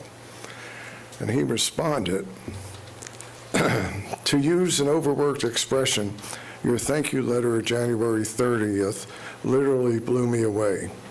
Of all the years I've been painting family coats of arms and government logos, I've never been told that, one, my letter was going to be read at a commission meeting, and two, that the plaque I painted was going to be looked at by everyone. So I had to think long and hard about how to react to your letter, and the only thing that came to my mind was to go back to what got me started in this post-employment life. So I've had the distinct pleasure to research, paint, and present to you your family coat of arms for Applegate. That's sweet. Sent that. Very sweet. Nice. But, and this being my last county manager report, it's been an amazing 11 months. And again, I'll say it one final time, Tricia and Melanie and Paul, they were incredible. And the staff throughout the county has been so supportive. I'm not sure how many cars I purchased and things I signed. I didn't know what I was signing, but no. And I want to thank all of you for your support during that time. But, in the age of what we all deal with the cynicism and the lack of civility and everything going on, to get something like this was really remarkable and great timing. So that being said, that's the only thing I have to report on. Wonderful. Thank you very much for sharing that. Any other comments? All right. County Attorney's report. Nothing to report at this time. Okay. District Commissioners report, starting with District 2. Well, in light of, I have a dinner date with my lovely wife, I'll just tell you that I will forego, other than District 2 is in perfect shape, thank you very much. And I'll pass the baton. All right. District number 3. Well, I don't have a dinner date, so... He's going to ruin yours. But quickly, I just wanted to let everyone know a couple of things. First, the Florida Association of Counties had a broadband summit on the 26th, 27th. James was there. You might want to get some information. It was a tremendous meetings, lots of information for everybody, lots of opportunities to get more grants and more money. And so, because there's a lot out there, everybody's trying to get broadband, and the federal government is being amenable to helping us. So I thought you all like to know that. And Also, as you all know, I flew in last night from Washington DC for the NACO meeting and National Association of Counties meeting. It was a great meeting, and learned a great deal. I'll share a lot of that with Tricia, which will probably be sharing some of that with you, especially with the grants and opportunities. Even had a meeting with Department of Transportation, Buttigieg, and it was interesting meetings. Also, I would like to wish all of our good friend, Commissioner Deloria, happy birthday, coming up on the 6th. I also wanted to share with you something that is, we have great citizens, just what Mr. Applegate said. I was contacted, maybe you all were too, but I was contacted by a Mr. William Watts, who is a young man that's trying to get an Eagle project out of Troop 854. And Mr. Watts, along with his father, contacted me, and what he would like to do on his project is raise money to put plaques of appreciation at the courthouse, subject to our approval, certainly, for the 2 citizens of Seminole County that have received Congressional Medal of Honor.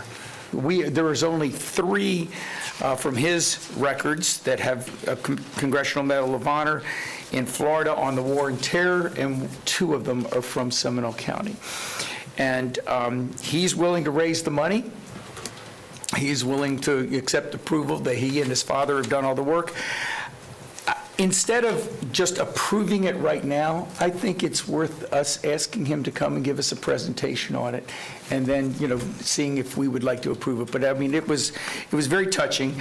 I'm not asking, unless you all want to put it on the agenda, just maybe give him a little bit extra time at the end of the meeting to present his program. Would that be all right with everybody? Commissioners?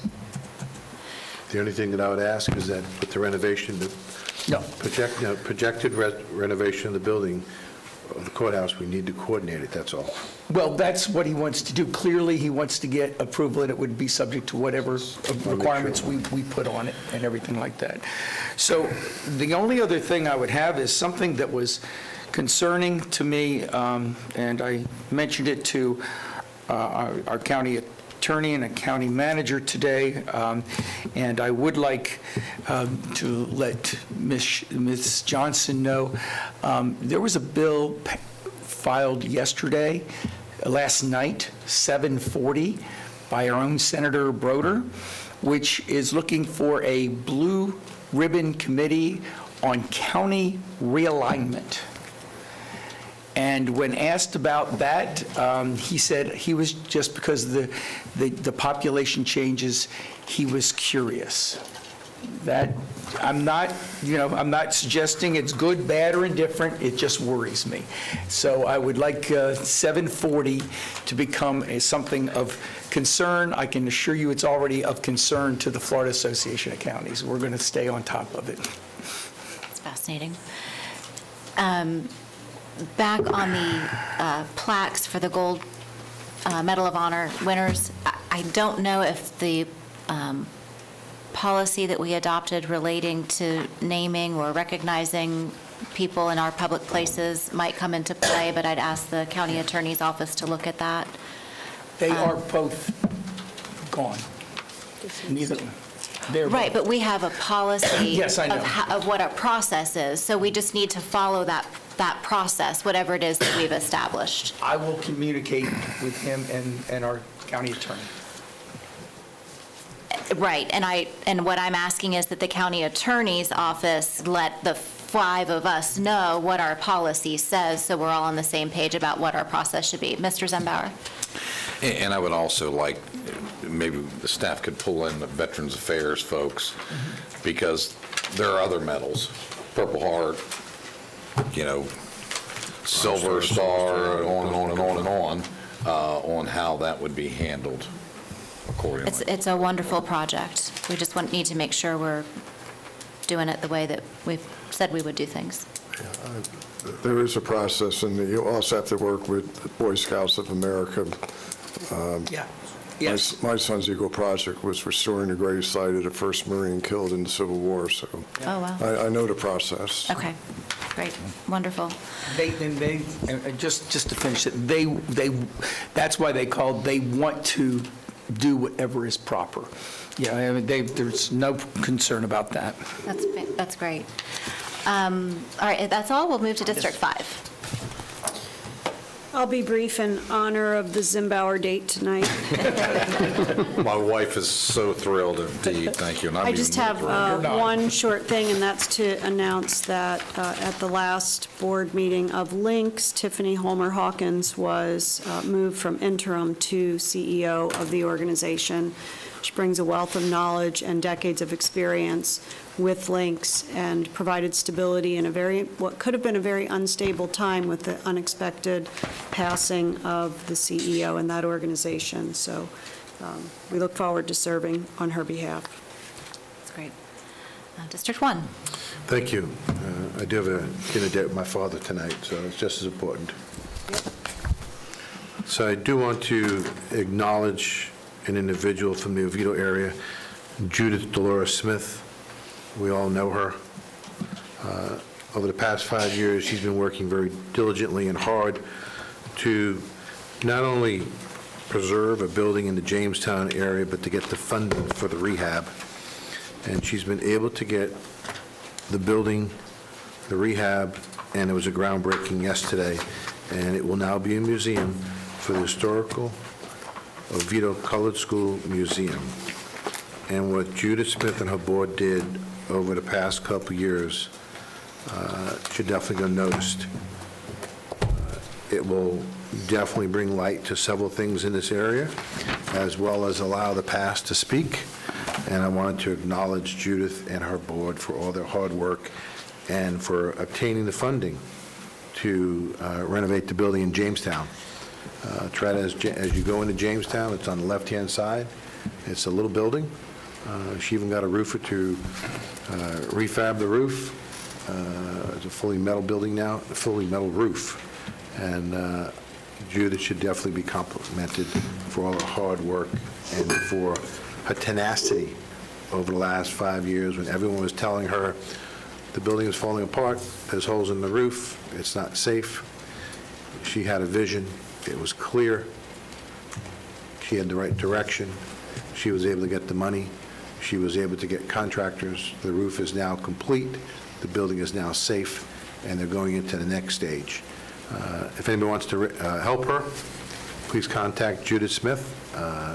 She's trying to raise additional funds to allow the building to tell the story of the past of the Colored School Museum.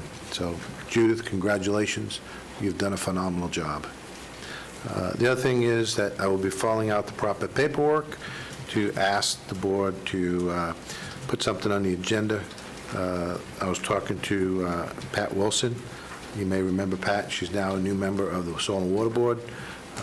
She's come up with, I think, a great idea to do certified wildlife habitat areas in communities, and there's a whole protocol for doing that, and I'd like for her to speak to us, so I'll be filling out the proper paperwork to allow her to come speak to us to do that. End of my report, Madam Chairman. For my district report, I have some appointments and some reappointments to make. Reappoint, so these are all in the form of a motion. Do we need some? You want this?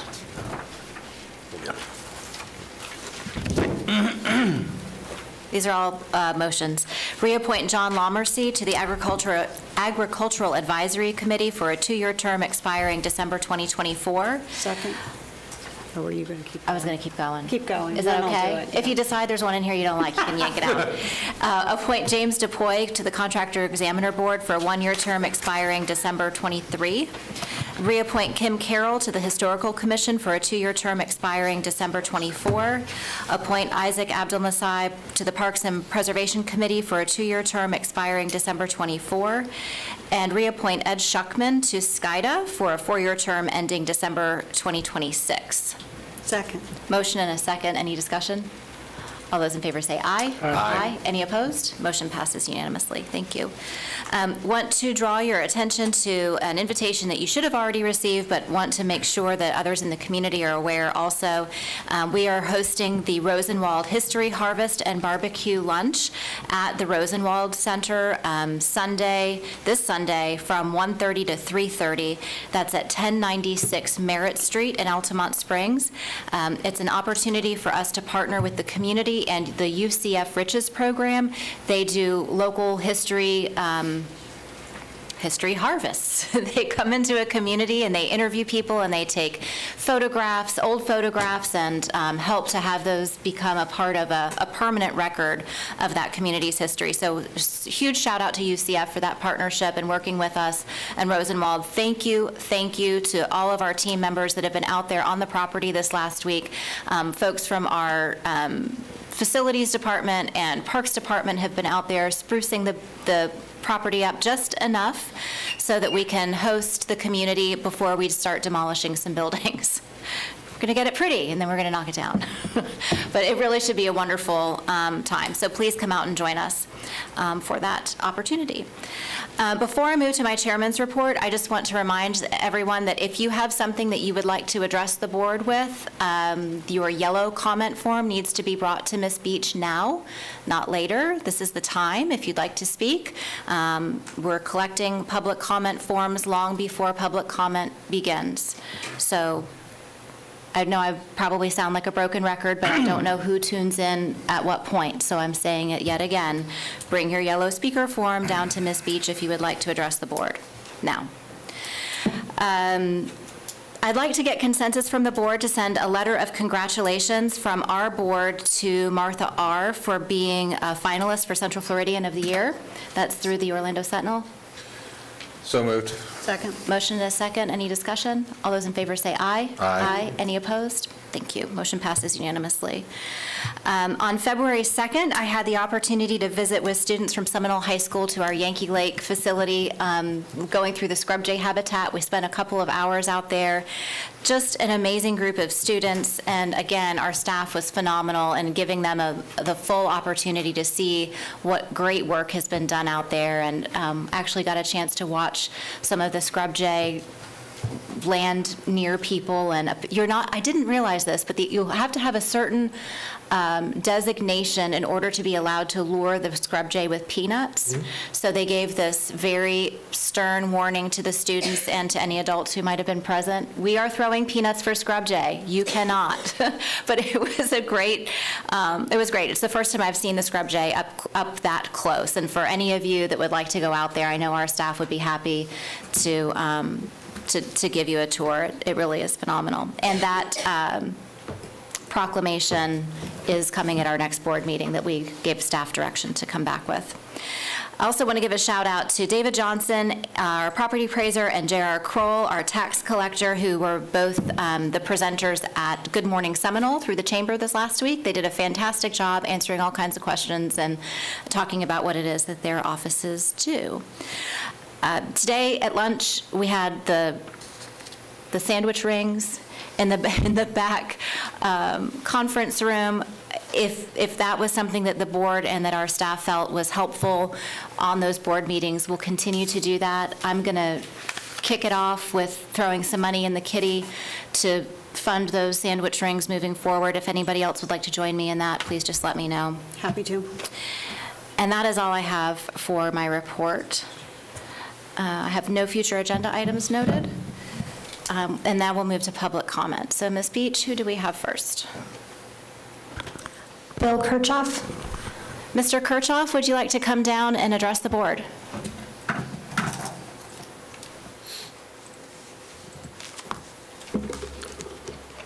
Madam Chairman and members of the commission, I say Madam Chairman because Ms. Ralph Austin Smith used to be the parliamentarian in Seminole County, and she said that was the proper way to say things, okay? She was probably right. I'm here to ask you, if you can, if it's possible, if you would reconsider item number 6, and you would continue it to a date certain, another meeting, so you can get the full particulars of what happened on that. I've got all the stuff I could go into detail, but I don't think this is the time to do it. I think that you all need to have the background before that is final.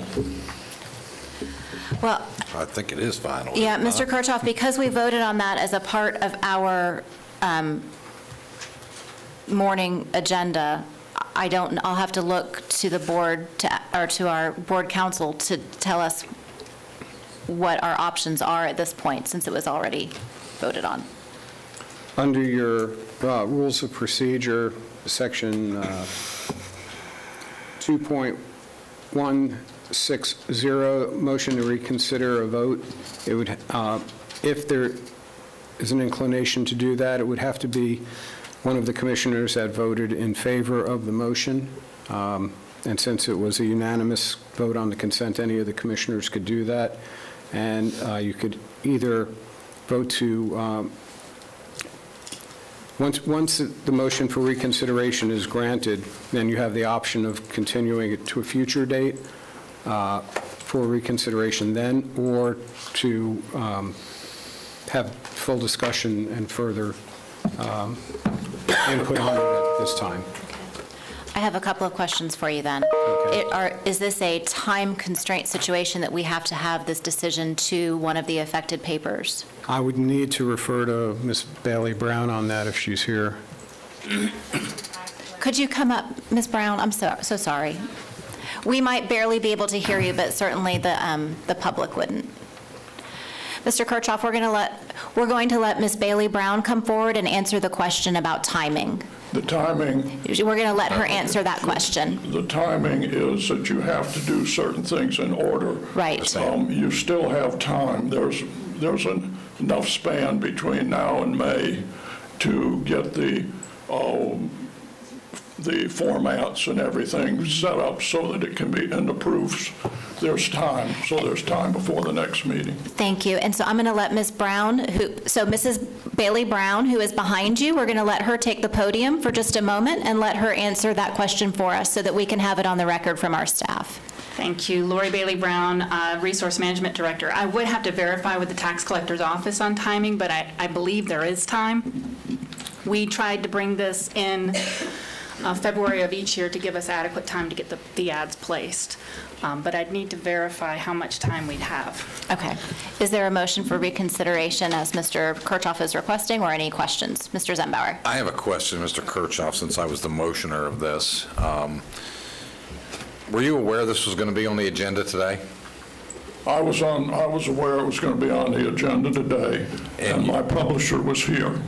Okay. Okay. And there was no... It was on the consent agenda, which she did not understand what consent agendas mean. She was here, and she was here to speak, and when it went by, and they started talking about items 11, 12, or 13, so she's... I got to tell you that, our Madam Chair is pretty good communicator, and I think she made it pretty clear that if there was anyone that wanted to speak about any of the consent items, that they were entitled to do so, and they were to fill out a document requesting that. So I think what I'm hearing is somebody was here on your behalf, but they didn't quite understand the process. She didn't. She's a newspaper person. She's not a government type. Motion to reconsider. All right. There's a motion. Is there a second? I'll second for the purposes of further discussion. Ms. Herr?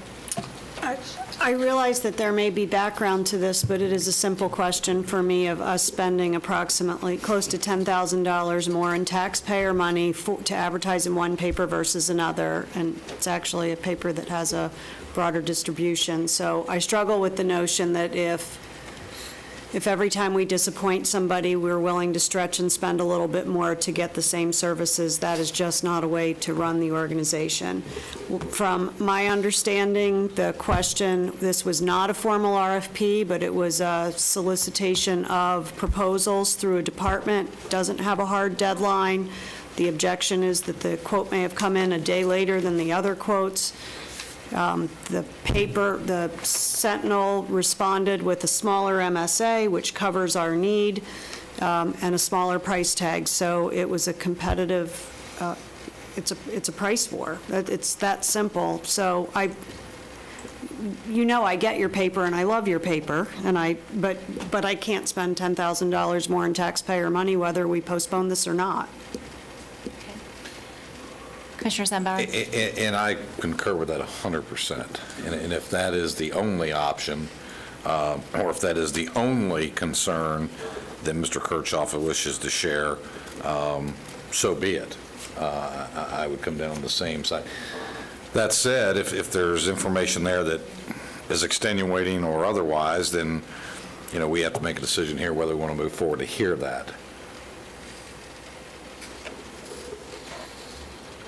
Madam Chair, would we be, if this was to pass, would this be on the next agenda? When would it be on the agenda? That would be up to our staff, unless there's a reason that would take longer. I would assume our next agenda would be appropriate, but they may know something I don't know.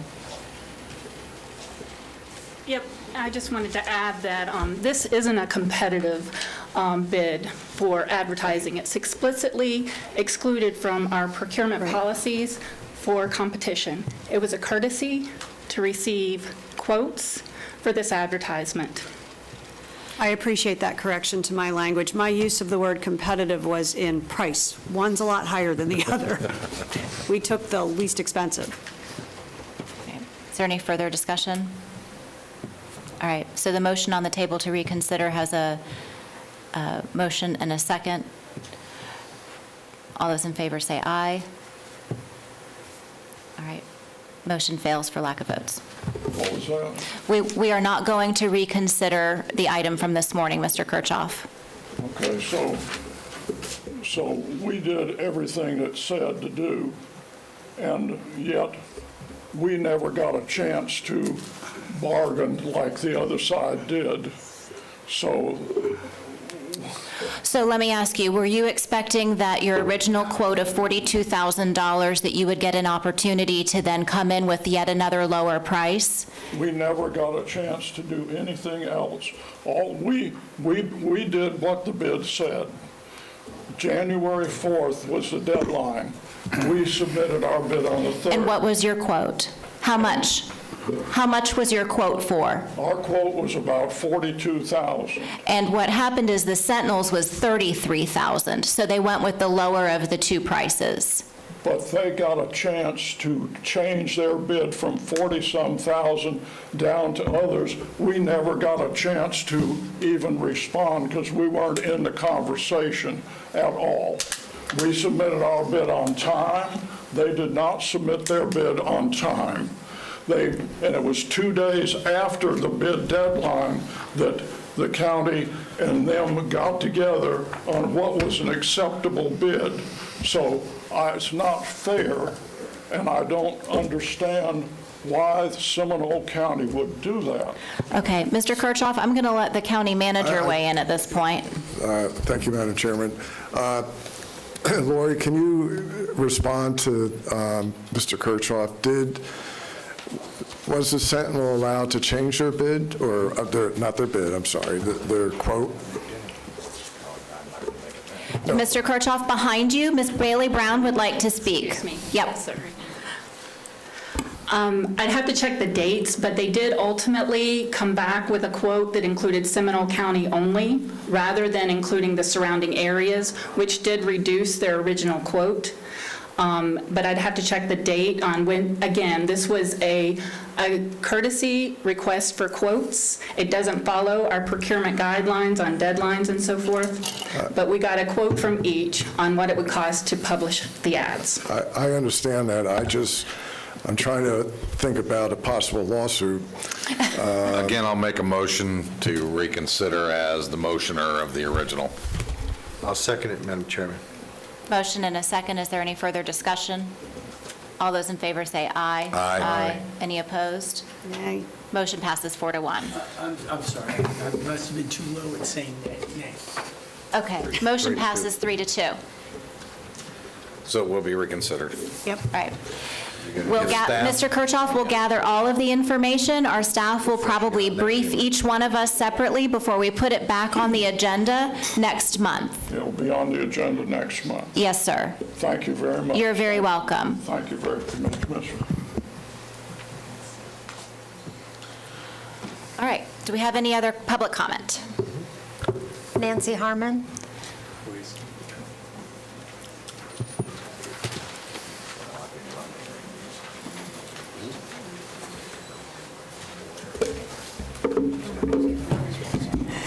Nancy Harmon, 752 Pioneer Way, Geneva, Florida. I'm here to request a separate date for our appeal. After consulting with Rebecca Hammock and our attorney, Mr. Chiphock, regarding a separate hearing date for the GCA appeal, we were advised that we needed to bring this to the commissioners and ask for the commissioners' decision on it. I'd like to state that while we understand that the appeals are about the same area, we believe that our appeal is different than the appeal from Bear Warrior, and that we also believe that by making it a separate time frame, 2 different days, what we are doing is we are allowing for our citizens to be able to attend at night, because we're also asking that it would be for night. And the reason why I say we're making it available for our citizens to attend is because, as you all know, appeals, when they're doubled up on one on the other, they tend to run us into like 1, 2 o'clock in the morning, 1 or 1 o'clock in the morning. And what this does is it causes people to have to leave because they need to go to work, and so they leave at 9 o'clock and they do not stay for the part of the presentation where they may want to speak, which doesn't allow the citizens to actually have a voice in the process. So what we're asking for is that, the other thing is that we are aware that the Bear Warriors has received a date of February 28th. We have not received anything official. Bear Warriors has been back and forth on emails with the staff because of an email that we received that really told us that there was a date even being considered, and that email was between the staff and the property owner or the developer. So we weren't a part of that meeting either to even know that there was a date being considered. So that's concerning because, as I say, it's a process, and we just weren't aware. But having said that, knowing that there would be 2 hearings potentially, based on what staff is saying, the same day, we recognize that people will not be able to stay for the full time. We also recognize that like people who won't be able to stay because they need to go to work early the next day, or they have children that they need to make sure get off to school the next day. County staff is in the same position. You are all in the same position, and while you all will probably go, we'll tough it out because that's what you pay us for, I'm asking that we have some consideration for all of us, because I don't believe 2 weeks, which is the date we'd be asking for, which would be March 14th, would be unreasonable to ask for us to have our hearing on that date so that we can start at 6, hopefully be done by at least 8 o'clock, and everybody go home, or not. I'll leave it with that because I understand you all have some very important dates.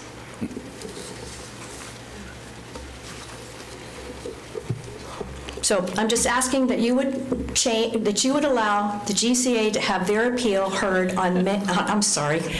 I didn't eat enough for lunch. That's all right. So we've taken your public comment and your request, and we're not, I don't know that we are going to necessarily respond to that request right now, but you have submitted it and made it public for the record. So thank you for being, unless there's a board member that has a comment. Well, I'm the district commissioner. If you'd like me to reply to it, I'm happy to do so.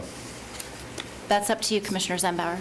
So my But take on it... Ms. Harmon, you can have a seat. Thank you. So if we're going to address this, I would say the following. We have a normal business hour schedule that is the same business schedule that all public hearings are run for all citizens in the county, which begins at 9 a.m. and goes until whenever. The evening meetings, if we have those, we heard well, people can't be here till 10, 12, 11 o'clock. Well, if we do have evening meetings, when this county used to have meetings in the evening, it was always, well, decisions are made in the cloak of darkness after midnight. I got to get my kids ready for school, help them from homework. I'm old, I don't see very good at night, and I can't drive. In addition to that, I'm not a fan of bifurcating an appeal process. There's an appeal on a PSP. Regardless of how many appellates there are, they should all be heard at the same time and treated equally. So I'm not a fan of bifurcating, and quite honestly, I don't know that it would even be legal to bifurcate an appeal. So the district commissioner is not in favor of doing that. I think we ought to stick to the equal treatment of the law, unless this was some kind of extenuating emergency situation that the county was facing, that there was some gloom and doom thing that we need to call some emergency meeting. I see no benefit of doing it in the evening. Mr. Chipok, would you be willing to share whether or not bifurcating it, as Commissioner Zembauer referred to it, would be acceptable?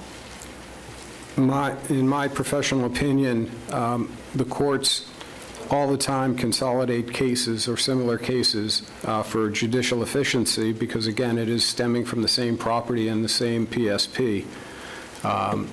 So, again, as an accommodation, we are having two separate hearings, but sequentially, so it's on the same day. So at the end of the day, the due process rights of all concerned, including the property owner and the public, and the two appellants will be heard, and we will have a decision rendered on the property at the end of that time. So my recommendation is to have them on the same day. Okay. Thank you. Any other discussion on this? In addition to that, I would just point out, we have 18 emails that were sent to, I believe, all of us in regards to this request. I would point out that the rural area is a population of approximately 15,000 residents, and the county's population, $480,000. Again, this does not rise to an emergency situation, again, in my eyes, to accommodate some evening meeting. So that's my position as a district commissioner. Okay. Ms. Beach, any other public comment?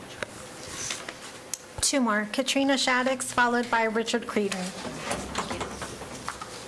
Katrina Shaddix, 1011 Seneca Oaks Trail, Geneva, Florida, 32732. First of all, I wanted to let y'all know, sorry. Should I ask for the executive director, nonprofit, 6 minutes? I probably won't use it all, though. Why don't we just go with 3 for now? Yeah. Did y'all want an update on the trial of Brandon Blake? No. Got it? Okay. Second of all, I was wondering if y'all would consider creating or establishing an animal abuser registry. Second, I would wonder if y'all, Commissioner Hurd, you mentioned a couple years ago that you wouldn't be opposed to the county buying bear-proof trash cans in advance and then letting the citizens buy. We just did our second bear-proof trash can availability to the public. We got a couple hundred more people outfitted with bear-proof trash cans. And if the county does decide to buy bear-proof trash cans, we're hoping to be able to talk to you about, we've got them from Toter for the past 2 years, and there's been some manufacturing, the metal isn't lining up, and we've had to send a few back. So if y'all do plan on doing that, if we could talk to you about considering other companies. Third, I would be asking, there was something else, but I forgot it. Can I get, that was before you, Kim, just so you know. That was like, just so. So Kim, we just got a nod in the back from that because she may not have heard that. It may not have passed from manager to manager. Oh, okay. So you know. Okay, great. Forgot what else I was coming up here for. I did want to ask on behalf of the citizens that would be negatively impacted if the Yarborough development were to be built. It's that strip of homes on Snow Hill. It's actually called Snow Hill. They are requesting a 6 p.m. appeal hearing so they could be able to attend.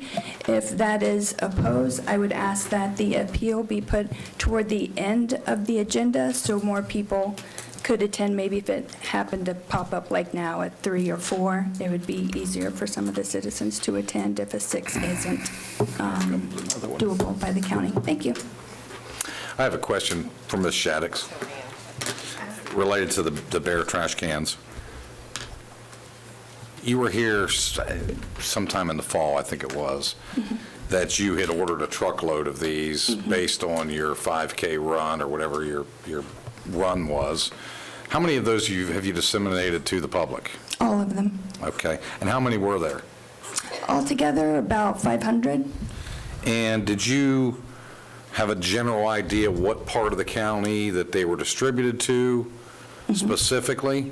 Is that something you can supply to staff so we have an understanding who got Bear trash cans in what area? Absolutely. So we can sort of We have the names and plug together addresses. what we've done, what you may have done, so we can put the missing pieces. Yeah, that'd be great. And it mostly focused on Wekiva, that's where the 5K was. But we have people in Sanford and Oviedo are also the hot spots. Sure. And, it was hard to have 5Ks in each of the areas, so we did that. But we definitely want to help the rest of the But you county. distributed the cans at different places in the county, I would assume.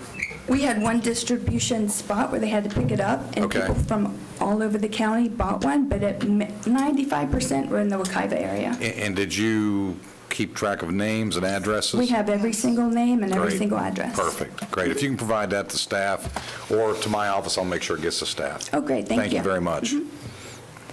And Madam Chair, if I could, that would be great, because the last I saw, we have over 1,000 citizens that were requesting those cans. Clearly, we have been trying to do them within groups, but if 500 of those were taken off the list, that would be fantastic. All right, thank you so much.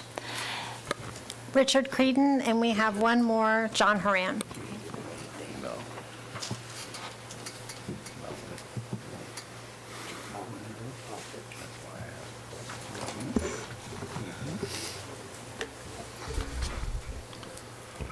Madam Chairlady, fellow commissioners, my name is Richard Creedon. I live at 1172 Apache Drive, Geneva, Florida, the Vice President of the Geneva Citizens Association.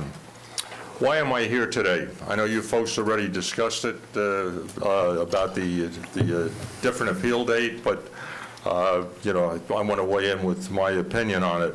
Why am I here today? I appeal to your reasonableness. The approval of the Yarborough preliminary subdivision plan is an existential threat to the preservation of the 2004 voter-approved rural area. Make no bones about it. It's an existential threat. It is also a threat to your governance of our county. Governance without rules breeds chaos. This preliminary subdivision plan is built on a foundation of sugar sand. It has too many shortcuts and deviances from the established comprehensive plan and the land development code. That is why we're asking for a separate date for our appeal hearing from that made by Bear Warriors United.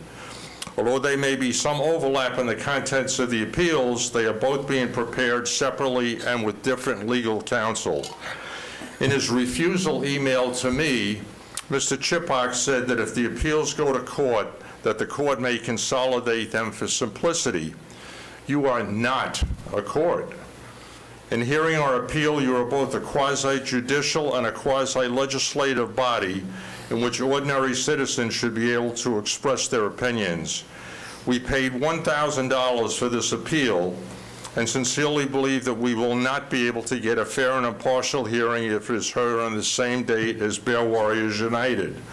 Accordingly, we appeal to your reasonableness in scheduling our hearing 2 weeks later than Bear Warriors United on March 14th.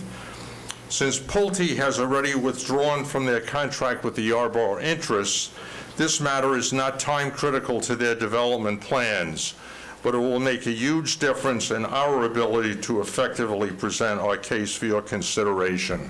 Thank you. Commissioner Haran.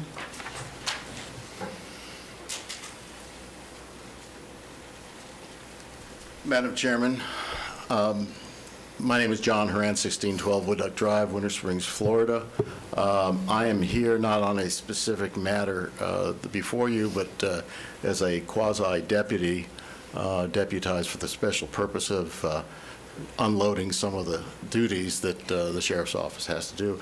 I'm here today specifically been asked as a quasi-deputy to do a well-being check on 3 individuals, a Bryant Applegate, a Tricia Johnson, and a Melanie Kuntz. Are they here today? Yes, they are. Are you guys okay? I understand you've gone through an extensive period of trauma lately. Rumor, just a rumor. It's just a rumor? Well, in any event, the sheriff's office has provided me with a list of intensive outpatient programs that I would provide to you so you can afford yourself the opportunity to access them if you would like. The only thing I would add at this particular time that I just became aware of is that I have a bear-proof can that I would gladly provide somebody who actually needs it. Okay. And so, Shaddix, are you still here? Oh, good. I now know where I can get it to somebody who can use it. So thank you very much, and I'll talk with the 3 of you in the back. We sure miss your sense of humor around here. Thank you, John. Thank you. We miss your sense of humor. Thank you for sharing it. Deadly serious. I know. Do we have any other speaker forms? No? All right. If there's nothing else to come before the board, Move to adjourn. Second. I'm not even taking a vote. We're adjourning at 3:50. Thank you.